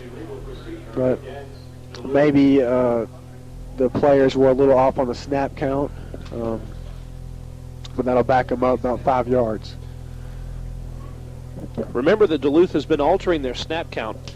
In some cases, it helps to draw the Rams offside when the snap count is later. Sometimes when the snap count is earlier, it causes the defense to kind of be off balance. This time they got their offense off balance and got penalized 5 yards for it.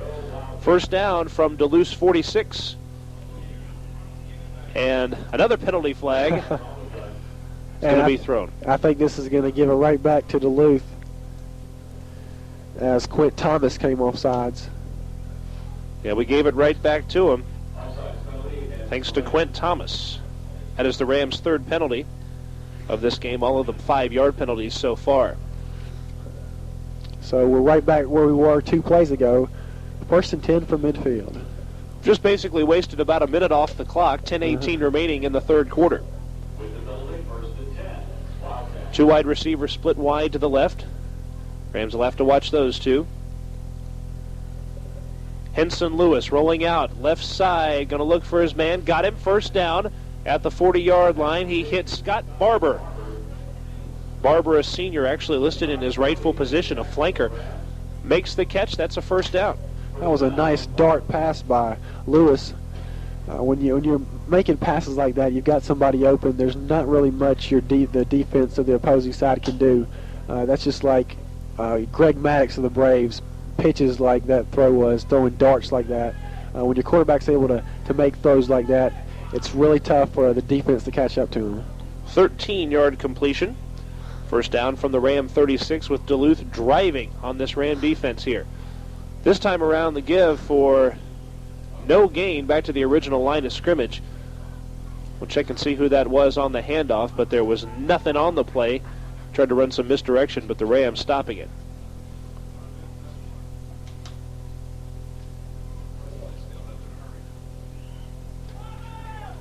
In the wind and the rain and the cold here at Homer Sharp Stadium, but again, not quite nearly as bad as last week, except maybe somewhat colder.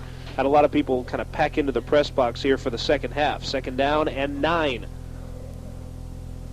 Rams going back again to that 5-man front. They like their results from that 5-man front in the first half. This time rolling out right side, looking for his man downfield. Did he get him? Let's check and see with the ball at the 27-yard line. Yes, it is a reception. Scott Barber once again right there next to the right sideline. Another, well, not a first down, but close to it here for the Wildcats. Yeah, that was a great catch. He was able to pick it up just before it hit the ground.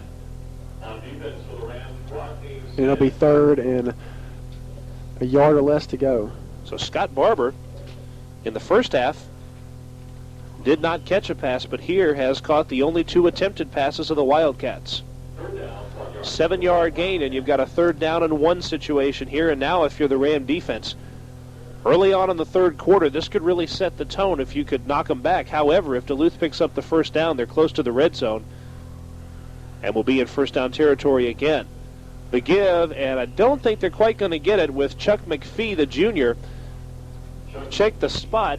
It'll be around the 32-yard line. Got a pretty good spot. Maybe they will get that first down.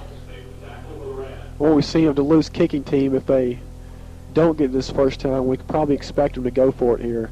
4th and short. It is going to be 4th and short. Jason Jarrell coming into the game. Ball will be at the 27-yard line. And you hate to call a play halfway through the third quarter crucial, but this is pretty close to it. The Rams will need to get possession and try to stop the Wildcats from scoring here in order to get that possession. The junior Lewis over his center, the 5-man front. Let's see what they can do here. He's pushing to get that first down, dove forward and got it at the last second. He had nothing right over center, but at the last second saw a hole on the right side, jumped out an extra yard or 2, and it's a first down. Yeah, that was a good little waiting play there by Lewis. They waited a couple seconds after the snap and saw the hole and dove in there. And they're going to have first down here from the 25-yard line of Newton. And again, you're talking about time of possession and how Duluth has had a couple of sustained drives. Of course, Newton has not seen a play yet on offense here in the third quarter. We've got 7:04 left in the third quarter. They pitch left side on the quick pitch to Parks. Parks is going to try to find some room, but he is brought down literally by the right shoulder pad by Mashad Cody, the sophomore. And I tell you what, every week Mashad Cody seems to get into more and more action for this Ram team. There got to be some smiles on that Ram sideline about the job Cody's been doing. Yeah, Cody's doing great on defensive tonight. We were talking earlier about that big hit he had on the player when Duluth was back in front of the 20-yard line to stop him right after the catch. And right there, he brought him down by himself, grabbed hold of his shirt, and dragged him down for a short gain. 2nd and 8 is what the scoreboard here at Homer Sharp Stadium reads, as the weather gets ever so much colder as we continue on in the second half here. Looking for the passing play, rolling out right side is Lewis. Thinking about keeping it himself, he will. Gets around one man inside the 20, tackled at the 18-yard line. Joseph Cox hit him and brought him down, but Henson Lewis has brought the Wildcats inside the 20 and close to a first down, about 2 yards shy. Webb nearly got him on that play. He was chasing him down, took a swing at him, but didn't quite get a hand on him. He was able to pick up about 3 or 4 yards on that play, and they're going to have it third at about 3 yards. Remember that the Duluth Wildcats kicked a field goal from 32 yards out in the closing seconds of the first half. If they don't convert here and they get knocked back a couple of yards, they do have that option. I say that because the Rams really don't have that option. They've yet to attempt a field goal in 1996.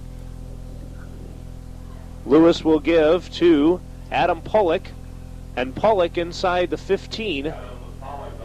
Actually, the spot will take him back to the 16-yard line, and so we'll check and see how that sizes up against the first down marker. The officials are going to bring it back so it'll be short of a first down. Ball sitting on the 16-yard line. If you're thinking about a field goal, then you're thinking about an attempt of probably 33 yards. However, Mike Strickland and his Wildcats aren't thinking field goal. Duluth has really ran the clock down well in the second half. They're down to nearly 4.5 minutes to go in the third quarter.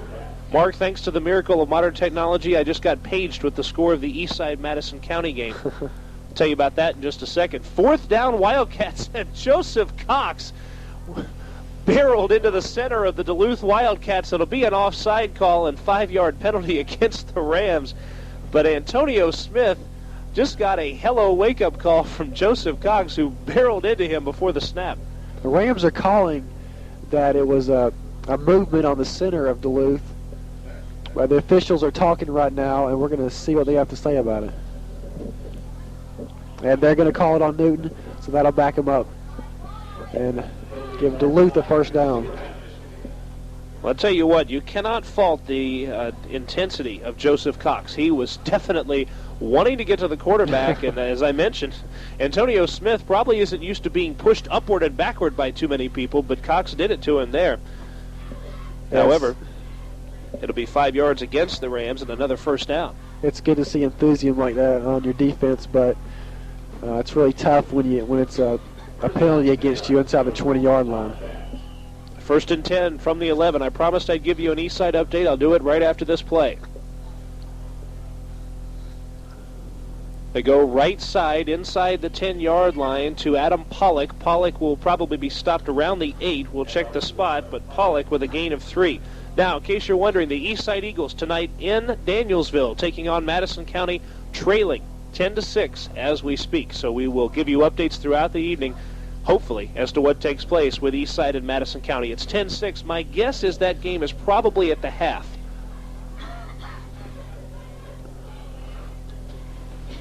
Second down, Wildcats. Newton still without a play in this third quarter. Duluth has had one drive that has taken up the entire third quarter so far.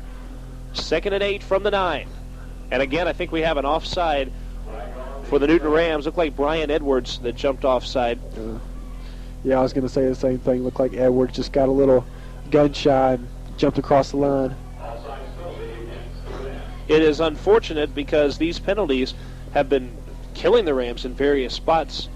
At least early on in the year, they fixed the penalty problem after the Rockdale game, but have had some crucial penalties in certain situations, and this is one of them. When you're at the 11, one of the last things you want is to have a 5-yard penalty called against you. You move the team that much closer, really halfway to the goal line.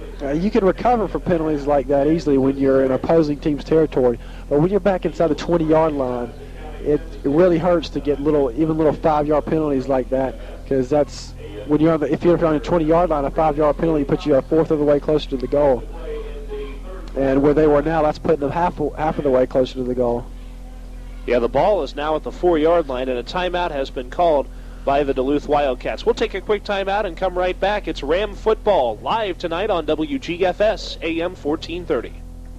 Whether you have a home garden, a flower garden, or a farm, the Farm and Garden Depot in Covington is your... That's the Farm and Garden Depot.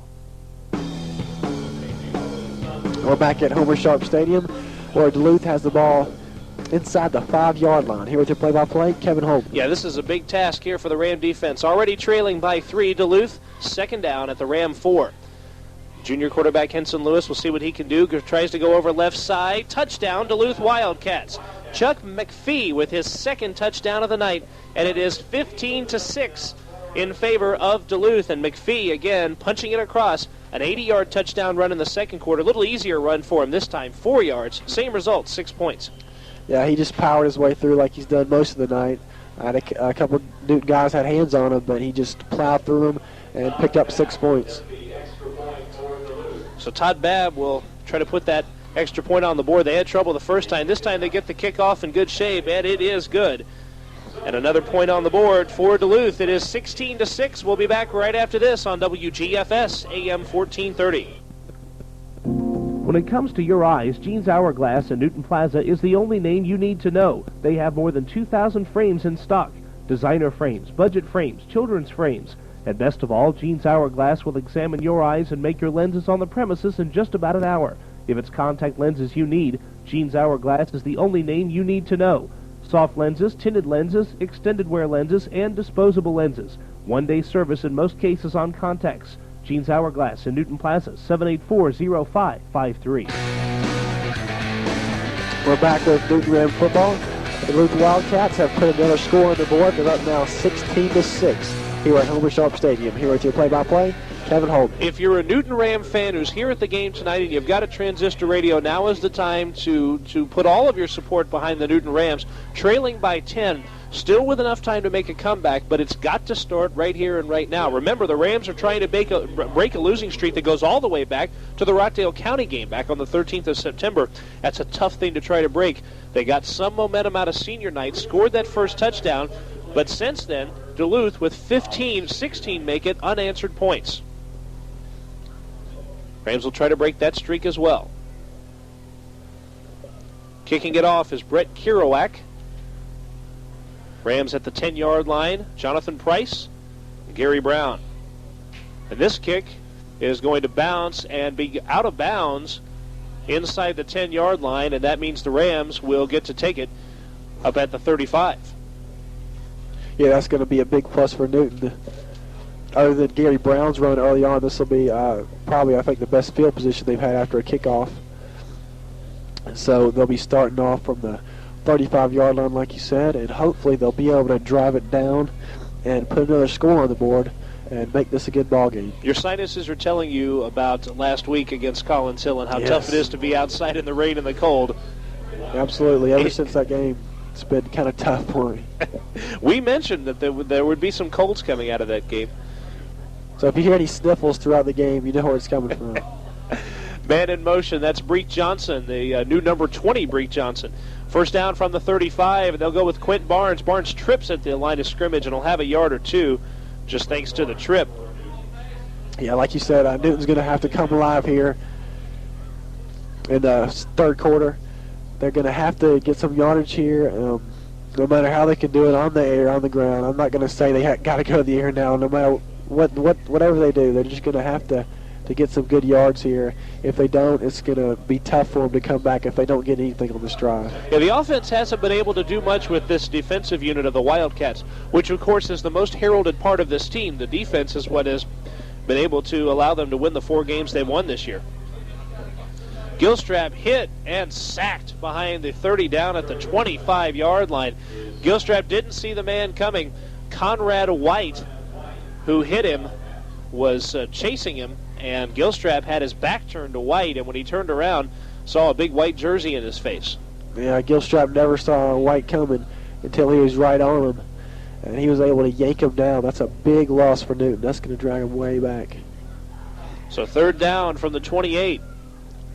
And for the seniors, it is time in this senior night game for them to take charge. Senior Josh Gill going to be over center, but hang on just a second. We'll have a timeout called by the Rams. They have decided they have seen enough of this, and they're going to try to change things up a little bit as Joe Brassfield will talk it over with his offense. We're going to be back right after this at 16-6. The Wildcats lead the Newton Rams. Back after this word from our sponsors on WGFS AM 1430. Buying tires, not very easy, is it? You need an expert. Better yet, several experts, like the tire pros at Statham Tire Company, Covington, Conyers, and Norcross. Statham Tire Company sells Cooper tires because Cooper combines quality with economy. You always get the most for your money at Statham Tire Company, where they feature straight tire talk, quality Cooper tires, and reasonable prices. Make your tire buying easy. See the pros today at Statham Tire Company, Covington, Conyers, and Norcross for your Cooper tires. We're back at Homer Sharp Stadium. Here with your play-by-play, Kevin Holden. Third down from the 28-yard line. Gilstrap with some time to throw, missed his man. He was looking for Randall Hardy, but threw it so hard from a short distance that it went right through Hardy, and Sonny Kaysen will have to come on, and the Rams will have to punt this one away. So the third down unsuccessful for the Rams, who again are experiencing a second-half collapse. That pass should have been made by Hardy. It bounced off his arm, it looked like. I couldn't tell for sure. But Gilstrap really should have never made that pass. Hardy was sitting down there only 5 yards in front of the line of scrimmage. He's got to wait a little bit longer and try and hit somebody a little farther up the field if he's going to hope to get a first down on that play. So the ball on the 28, it'll be up to Kaysen to get this one away, hopefully better than his last punt. Yes, it is. A nice spiral that will bounce and go out of bounds, taking a nice Newton roll out at the 29-yard line. Total that one up, a 43-yard punt for Mr. Kaysen. Much better job this time around. His longest of 6 punts tonight, and that'll back Duluth way up. Yeah, that was a nice one. Had good distance on it, and it rolled out of bounds, like you said, at the 29-yard line. Newton's defense is really going to have to stop Duluth here. If Duluth scores here, it's going to be really hard for Newton to come back from a deficit like that. Even if it's just a field goal, that would put them up 19-6, and that's really tough to come back from. Certainly is when you've only got essentially 1 quarter of football left to play. Duluth at their own 29. They ran their time of possession on the first drive of theirs from the beginning of the third quarter till 3:39 remaining when they scored the touchdown. The Rams had the ball for about a minute and a half. Here on first down, though, they go after the Wildcats and bring the man down at the 25-yard line. Of course, he'll have some forward progress, but a nice job by the Rams going after Henson Lewis.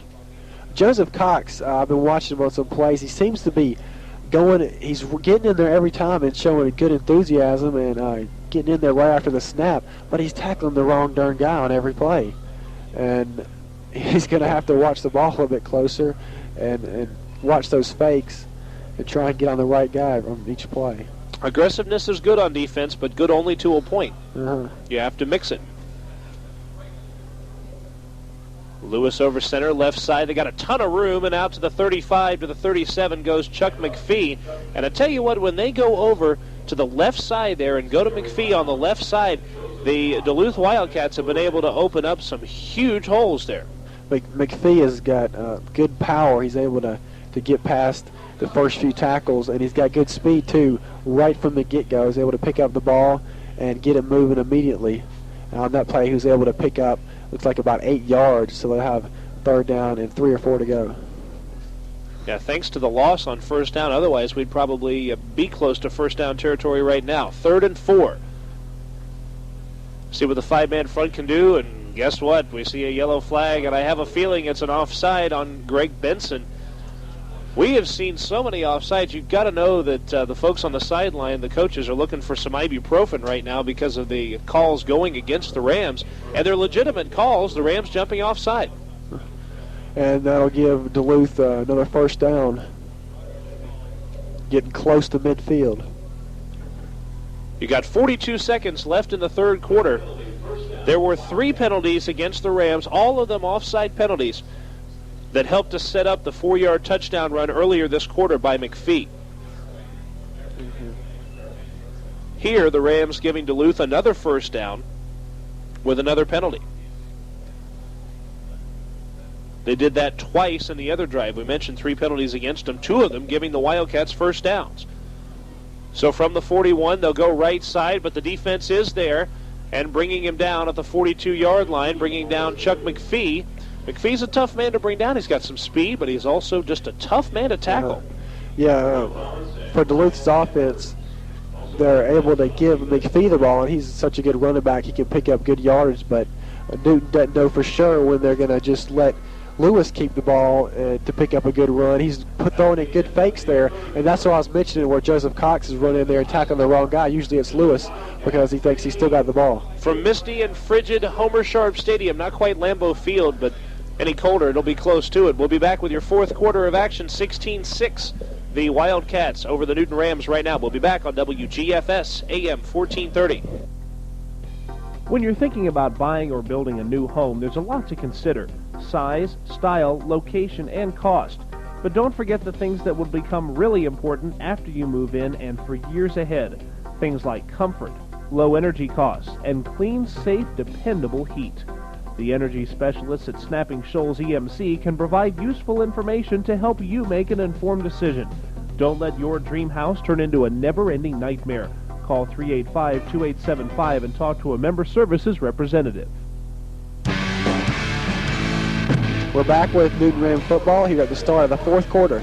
Here with your play-by-play, Kevin Holden. Will the fortunes change for the Rams in the fourth quarter? Paul Daly mentioned at halftime they've played some players early on, so some Rams could be rested. We'll see if they are. Penalty flag, got a sack at the 34-yard line, but check the flag at the 39. Millwood and Benson and Habeas White all came after Henson Lewis, but it may all mean nothing.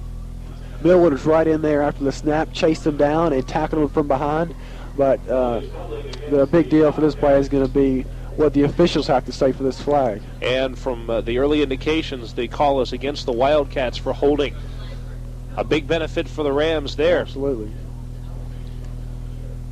You've got 11 minutes and 54 seconds of home football left in 1996, folks. So after the sack, that's going to back them way up. So a loss of 7 on the play, and then mark off that penalty. So we're going to see third down and about 25 yards for the Duluth Wildcats. So the 10-yard penalty, in addition to the 7-yard loss. Second and a country mile. They say second and 26, and they go straight up the gut. There's not going to be much there with McPhee. The Rams close the hole. It's interesting, Mark, that in a situation in which you would expect a team like Duluth to pass, or any other team to pass, where it's second and long, how whenever anyone tries to go up the middle, that hole gets closed that much easier. It's almost as if the defense breathes easier with that much room left for a first down, and they can close the gap quicker. Yeah, like you said, Newton's offense was spread out a little bit more in that play because they were expecting a pass. When you got 25 yards to go, you almost have to pass the ball to expect to get a first down, but they're just going to try and run the clock down here by keeping the ball on the ground. Third and 23. 11 minutes of football remaining. The Rams will have to score twice. They have no option. They're down by 10. Rolling out right side is Lewis. Ball's on the ground, and the Rams have recovered. However, we saw a flag come out. Might have been inadvertent. No. Originally, I thought that flag kind of inadvertently came out, but then the official picked it up and flung it at one of the players. That would be a penalty. Check it. The Rams have the ball maybe at the 18-yard line. Roderick Henderson picked that ball up, and looks like they're going to say that Newton recovered the ball. Well, the penalty is declined. It was against the Wildcats, and you can see why they would decline that. First down for the Newton Rams in great position. So for once, it is a mistake of the other team that puts the Rams in good position. How many times this season has it been the opposite of that? Right now, the Rams are right back in the game. They get a touchdown here, and, well, you never know with their extra point after, but they're going to be down 3 points after another touchdown here. If they can pick it up, that's the big question. They're inside the 20-yard line. Let's see what they can do. From the 18, Gilstrap hit and sacked at the 28, and the ball is on the ground, and it's still rolling around, and the Wildcats fall on it at the 38, but I don't think it's going to matter. No officials are around there. They will say that Gilstrap was down, but that's a sack, and again, a lack of blocking along the offensive front for the Rams. Duluth's defensive front has broken the blocking scheme quite a few times, too many times tonight if you're Kerry Gilstrap. Yeah, Gilstrap's got to have a little more time to look for somebody to pass the ball. You can't just run the ball every play, and Duluth knows that they're breaking that offensive line almost every time, and they're forcing Newton to try and get their yardage on the run. Jonathan Price lining up almost as a wide receiver to the left side. Got two other receivers, and they will go to Quint Barnes. Barnes cutting, breaking inside the 20 to the 15, and tackled there, an 8-yard gain. The first down marker sits inside the 10 at about the 8.5-yard line. The ball sits at the 15.5-yard line. 9:52 remaining, trailing by 10 points. The rain, it looks like it's finally slacked off, but it's still very cold outside. Gilstrap and Bree Johnson looking toward the sideline where the coach went through the set of signals once and then had to go through it a second time for the offense. We'll have to hurry to get this play off here. They do it. They get it off in good shape. They go to Price. Price trying to cut inside and get close to that first down. He fell forward for about 4 yards. Doesn't have the first down. However, he's at the 11-yard line. Now, this would be a position where if you had a field goal unit that had some experience, you could come in and maybe get 3 points on the board. The Rams, as we mentioned, it's been a year since their last attempted field goal. Yeah, you possibly might want to, but being down 10 points, you need a touchdown and a field goal. So like you said, if you were to get a field goal here, then you could come back and look for a touchdown to tie it up. But the Rams are obviously going to have to go for it here, having 4th and 3 yards to go. The last field goal attempt for the Newton Rams was November 3rd, 1995, more than a year ago. And the Rams going straight up the middle, motion that they're close to a first down, but let's check the flag, which was thrown back at the 11-yard line. Rams look like they got across, but the officials are talking here. We're going to see what they have to say. Penalties, a crucial thing, and no matter who this penalty goes against, it's a crushing deal, and it's against the Rams. So from the 12, you'll probably back it up. And an illegal motion penalty is going to push the Rams 5 yards back and put them about 7 yards away from a first down. And the Duluth Wildcats going off the field in jubilation, and the Ram offense coming off the field. It is Duluth football. So they're saying that Newton actually did not cross the first down marker, so the penalty will be declined, and Duluth will have the ball deep in their own territory inside the 10-yard line. Now, one advantage of this is the fact that if the Rams can stick the Wildcats and pin them back here from their own 9, they'll get a chance maybe after the punt to be in good field position again. But it's up to the defense to do it, and quickly with 8:35 remaining. Remember, as we said, the Rams have to come up with 2 different scores to do anything here.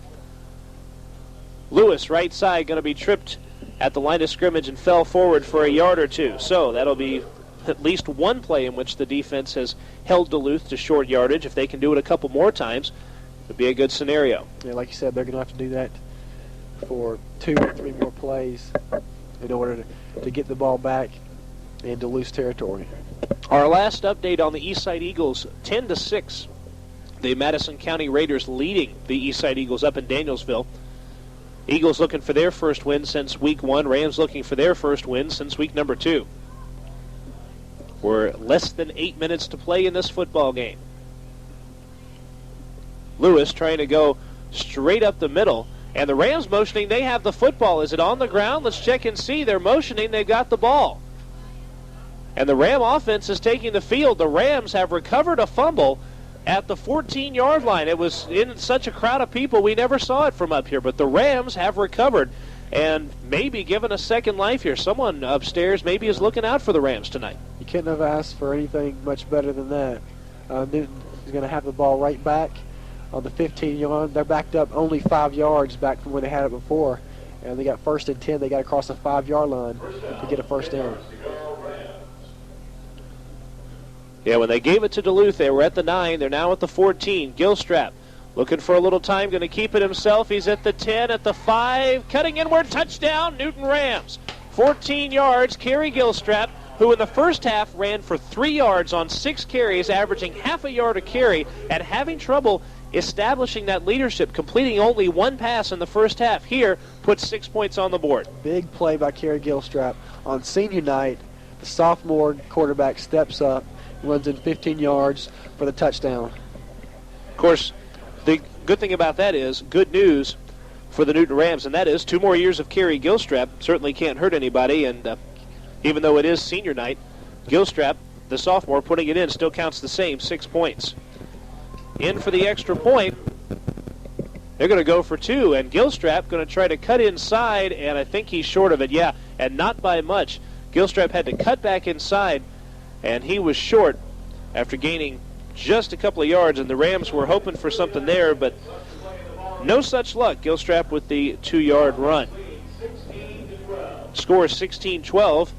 The Duluth Wildcats lead the Rams, and we'll be back after this break here on WGFS AM 1430. The biggest and best just got bigger and better. That's right, Ludi Sports is now bigger and better than ever since moving to their new location at 2204 Elm Street. That's right behind Crystal's. Ludi Sports is a proud sponsor of both Newton and Eastside High Schools, so stop by for all your Ram and Eagle items. For all your sporting goods needs, it's Ludi Sports at 2204 Elm Street, or call them at 787-3014. That's 787-3014.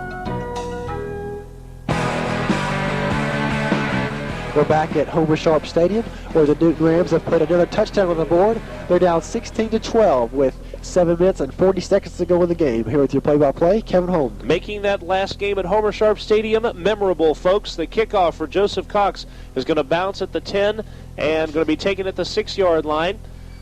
Running inside the 11, tripped up and fallen at the 14 is Henson Lewis. Josh Millwood trips him up at the 11. It's Duluth football, but they're at their own 14.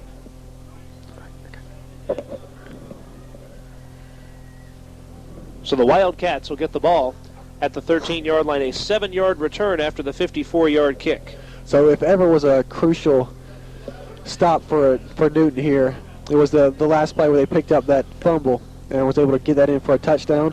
They're going to have to stop them here again, though, and Duluth's got it back in their territory. But a score here is going to be just about impossible to come from late in the fourth quarter. Taking advantage of the opportunities, the Rams finally get that chance, and they did take advantage. Tripped up at the 15 and fallen at the 17 is Chuck McPhee on first down.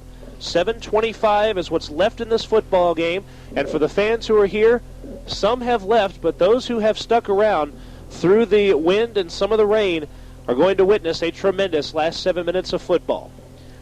There wasn't much of a turnout tonight, but it was about 3 or 4 times what it is right now. Most of the fans who are out there right now are in their ponchos and thick coats. I just went out there earlier. It's very cold. Luckily for them, the rain has slacked off. 2 wide receivers right, 2 backs. The give on the right side out to the 19-yard line, close to the 20. But it's not going to quite be to first down territory, which will mean it will have third down and about 4 for the Wildcats. Adam Pollock on the carry. 3-yard gain, third down and 5. Now with 6.5 minutes remaining. What can the Ram defense do with this Wildcat offense on the third down play? Henson Lewis about to see what the Ram defense can do, and they stopped them, and it appears to be short of the first down. They went and tried to go on the left side, but the Rams closed up the left side very quickly. And it's going to be up to the Wildcats to punt this ball away, or at least the punting unit, or most of them, is taking the field. Rams were expecting the run on each of those last few plays. They were able to pack it in a little bit tighter. Duluth was trying to run some time off the clock. I know they got a decent, they're up 4 points right now, so they're just trying to let the clock tick down and keep Newton from able to get that other touchdown on the board that will give them the lead. Now let's see if that's really what they're going to do. Mason Mansour is back. Gets it, and he is going to punt it away. A high kick that doesn't go very far at all. The Rams are going to let that one bounce, and it goes back to the 48-yard line. That is the 48-yard line of Duluth. A 26-yard punt. And maybe the Rams can take advantage here, folks. They got the ball at the 48 and one chance. 5.5 minutes left to try to drive downfield, put this thing in the end zone. You're fighting the clock. Not quite as much as you would if there were just a couple of minutes left, but if you run several running plays that go for short yardage, you'll find the clock to be a factor quickly. Newton's going to start off right here. They're ready to go. For the Rams, perhaps 6 weeks of frustration could be coming to a close. Jonathan Price up the gut. Inside the 48 to the 46-yard line, a 2-yard gain. Since week 2 of the football season, Clark Central, Norcross, Cedar Shoals, Brookwood, Shiloh, Collins Hill, all of them losses, as something that this senior class is not accustomed to. They were 4-6 when they were freshmen. The varsity was 4-6 when the seniors here were freshmen. 7-3 rather, when they were sophomores. 6-4 last year. Second down from the 46. Gilstrap with pressure, almost intercepted by Scott Barber. he was looking for Randall Hardy, but came closer to Barber than he did to his own man. Yeah, that play Gilstrap just overthrew Hardy through a quick snap of a throw, but threw it right by him. At least the clock is going to be stopped for Newton with 4:54 to go. Well, for the few who have remained, an exciting affair toward the finish here. Rams trail only by 4. They tried to go for 2 after their last touchdown, a 14-yard run by Gilstrap. They were unable to convert. Gilstrap to the left side, going to pitch to Price, got past one man, inside into the 45-yard line. They're acting as if the ball is on the ground. The official motions that the ball is in the possession of the Duluth Wildcats. The Rams have fumbled the football at the 44-yard line. Well, fortunately for Newton, that's probably not going to be their last chance on offense. But Duluth will have the ball here in good field position, and even if Newton stops them here, they're probably going to be able to punt the ball off and back Newton up pretty good in their own territory. First down, Duluth. Their own 45-yard line, 4 minutes, 45 seconds for the defense to try to do something and give the offense at least one more chance. We've got ourselves an exciting fourth quarter football game. A pitch to the left side, out to the 50 to the 49-yard line goes Adam Pollock. That'll be a gain of 6 yards. Look, watch the late flag that was thrown at the 50. Pollock down for an extra long time at the 49. I'm worried maybe the Rams will be called for a late hit here. Or perhaps a face mask where the flag was thrown right at the tackle. Pollock is back at the 40-yard line with his helmet off, trying to regain himself here. The penalty goes against the Wildcats. An unsportsmanlike conduct against the Wildcats, and which is interesting because the official who threw the flag was looking down at Pollock. That was why I figured maybe we'd see a late hit or a call like that. It's obvious Pollock said some magic word that forced that yellow flag out. And yet they're bringing up the ball to... now they're going to bring it back. And this will back Duluth up pretty good, about 15 yards. All the way back to the 35, so a 5-yard gain turns essentially into a 10-yard loss after the penalty. The Wildcats seem almost as versed on this as the Rams do about how tough those penalties can be and how debilitating they are when you're trying to mount a drive, especially late in the game. Second down, Wildcats from their own 35. I would say listen to this crowd, but there isn't much left to make a lot of noise. They pitch right side this time around to Pollock. Pollock through a couple of men, stumbles and falls at the 37. So it'll be third down and a long, long way to go, a good 17 to 20 yards for Duluth. Duluth is still taking their time. They're going to take as much time as they can in this huddle, try and run that clock down. Only 3:51 remaining in this game, but a pretty good picture, all things considered. If the Rams can hold Duluth here, they'll force them to punt it away, and the Rams will have about 3 minutes or so to try to do some damage. Defense will bunch up just a little bit. They're toward the far right sideline with the ball on the right hash mark at the 39. Lewis, straight up the middle, going to be tackled, the man is, at the 41-yard line. See who he gave to. There was a pile of bodies, and we were unable to see who it was who got the ball. Probably Pollock, who is still down and holding on to his face mask. We'll see the special teams coming on the field here. Timeout is going to be called because the Duluth player, who I believe is Pollock, is down at the 33-yard, making it the 43-yard line. And Duluth will be set to punt the ball away, but you got to get that man off the field, and right now he's being tended to. And if you're Mike Strickland over on the Duluth sideline, you hate to see something like that happen to a man who's meant so much. Actually, it was Chuck McPhee, and that means even more because remember, McPhee has scored 2 touchdowns for them tonight. So he's going off the field under his own power. Well, that's definitely big for Newton. If Duluth ever has another offensive drive, then they're going to really hurt losing McPhee. He's half of their offense, really. So the penalty of 15 yards the major reason why Duluth couldn't do anything here. They gained 12 yards on the 3 plays, but the 15-yard penalty took care of all that and much more. So the Ram offense will get this ball back. And Mance are going to kick this ball off. Gary Brown will let it roll, and it's out of bounds.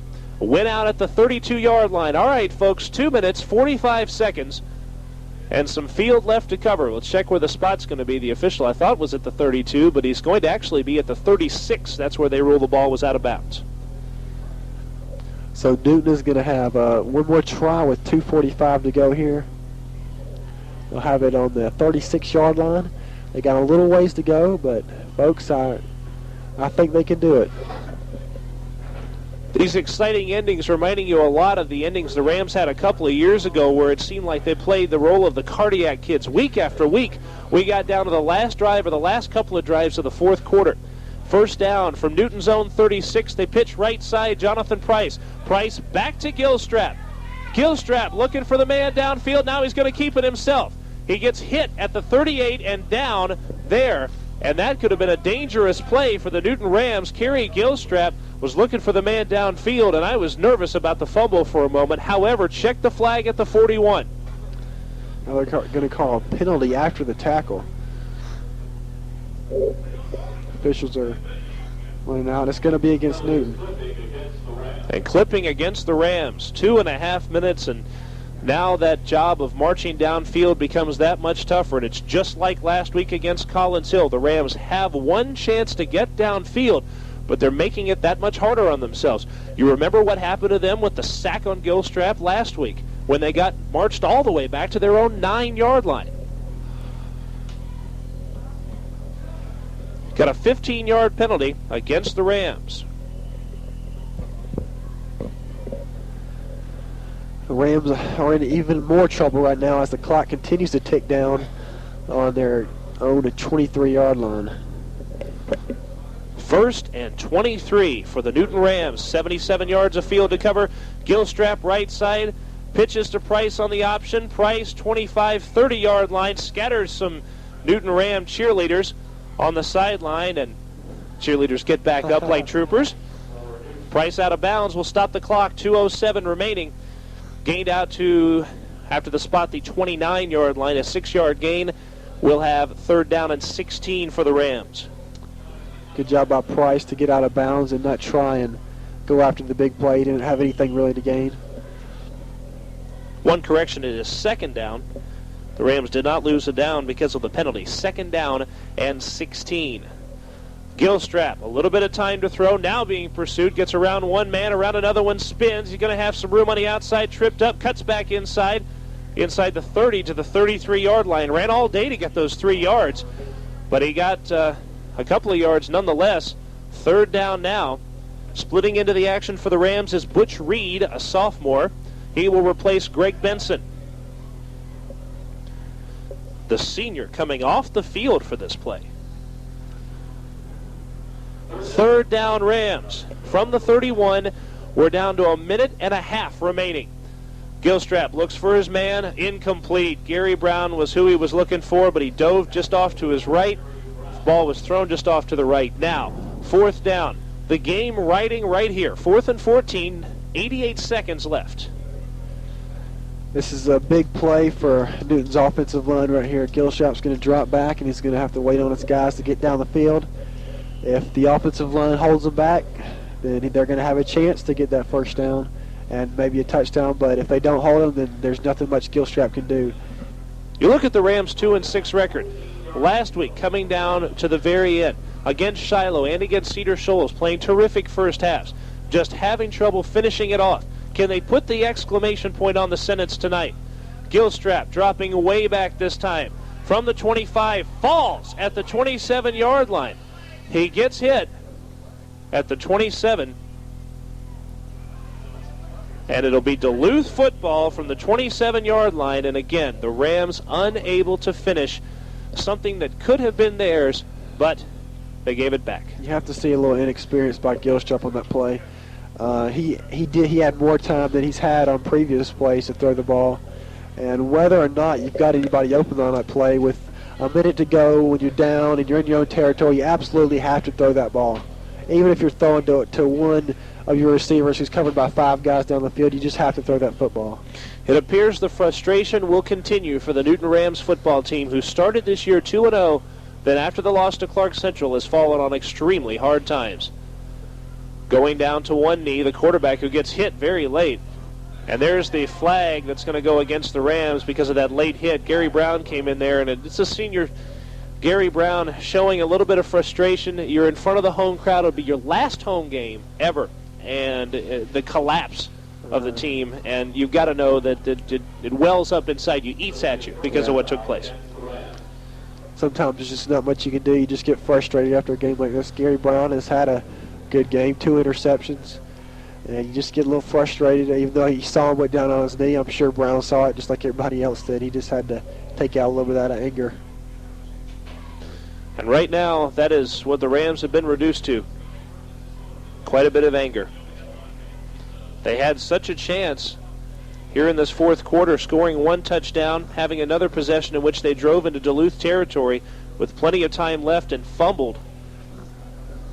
But this time around, not going to be a whole lot for the Rams. Looks like they're going to go to 2-7 on the season. And again, down on one knee is Lewis. Expect the Rams maybe to call a timeout here. They have 2 remaining. They call a timeout with 52 seconds remaining, and we will keep it here. It is 16-12. The Wildcats' last score coming with 3:39 remaining in quarter number 3. The Rams scoring a touchdown with 7:39 left in this quarter. Duluth will talk it over. So, as you said, Rams will probably drop to 2-7 after this game. They're going to keep dropping down to their knee until the Rams run out of timeouts.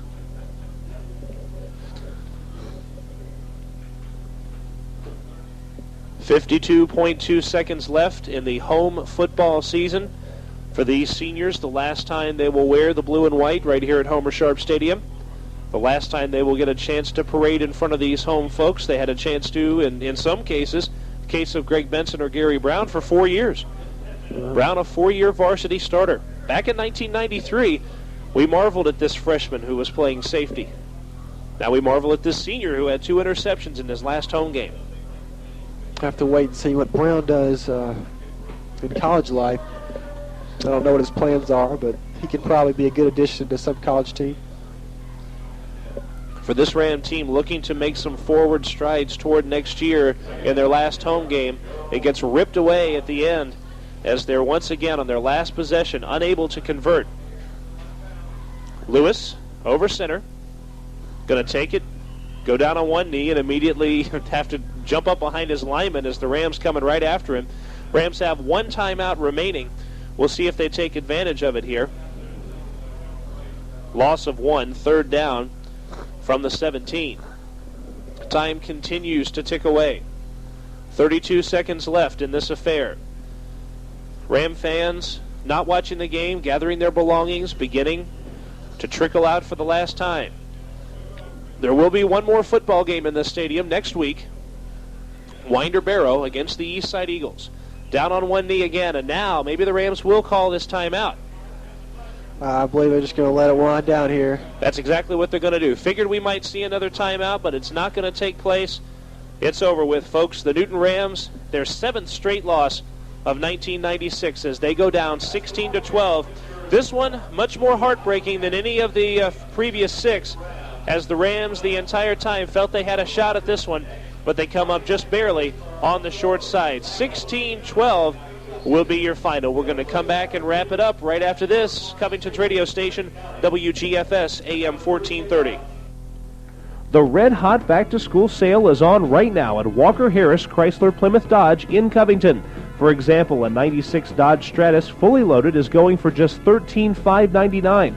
Or how about a 96 Dodge Intrepid, just $15,599. Again, it's fully loaded and ready to drive away. These are just 2 of the red hot back-to-school values right now at Walker Harris Chrysler Plymouth Dodge in Covington. You can get up to a $3,000 rebate depending on the car you choose. Walker Harris, a sponsor of Newton Ram football. Do you find that nowadays your arms are just not long enough to read your favorite book? Or perhaps you need to see more clearly at a distance? fans trying to break this very frustrating 6-game losing streak, but the jinx just stays over their head. Yeah, next week against Meadow Creek, we're just going to have the battle to see who stays out of the cellar of Region 8 Quad A. Either is it going to be Newton or is it going to be Meadow Creek? Interesting you'd mentioned it. We did have a newspaper around here somewhere that made mention, here it is, of the way the region standings were. Meadow Creek is off this week, so we'll make note of that. This is the way it looks right now in 8 Quad A Division B. Meadow Creek is 1-4. Newton is 0-5. So this is how it would work. If Newton could beat Meadow Creek next week, they would have the 1-5 record. So would Meadow Creek. The Rams, with the tiebreaker quote, in quotes, advantage, would escape the cellar. They should have a playoff for that, just to see who stays out of the cellar if the Rams were to beat Meadow Creek next week. Well, they have identical records, so I guess the next tiebreaker is overall record, and if the Rams won, they'd be 3-7. Meadow Creek would be 2-8. So there you go. Give the non-cellar advantage to the Rams, but they have to win it first. Right. The thing is, they have to go to Berkmar Stadium and knock out the Meadow Creek Mustangs if they hope to have that happen. If they don't, they will finish the year 2-8 and winless in the sub-region. They are still winless after 5 games in the sub-region. And to be honest, and it's something that I'm sure if you ask the folks in this program, they would tell you it's frustrating to be in this circumstance. You hate to lose, and you hate to lose certainly several games in a row. But once a streak reaches a proportion like this, you start to look at it, and it starts to become a monster of its own, and you just want to get it off your back. They're going to try their best next week to do that. Yeah. At the beginning of the season, Newton started off 2-0, beating Rockdale and Central Macon, and it was looking good for them. They had 2 good games against them, but it just kind of seemed to collapse for Newton.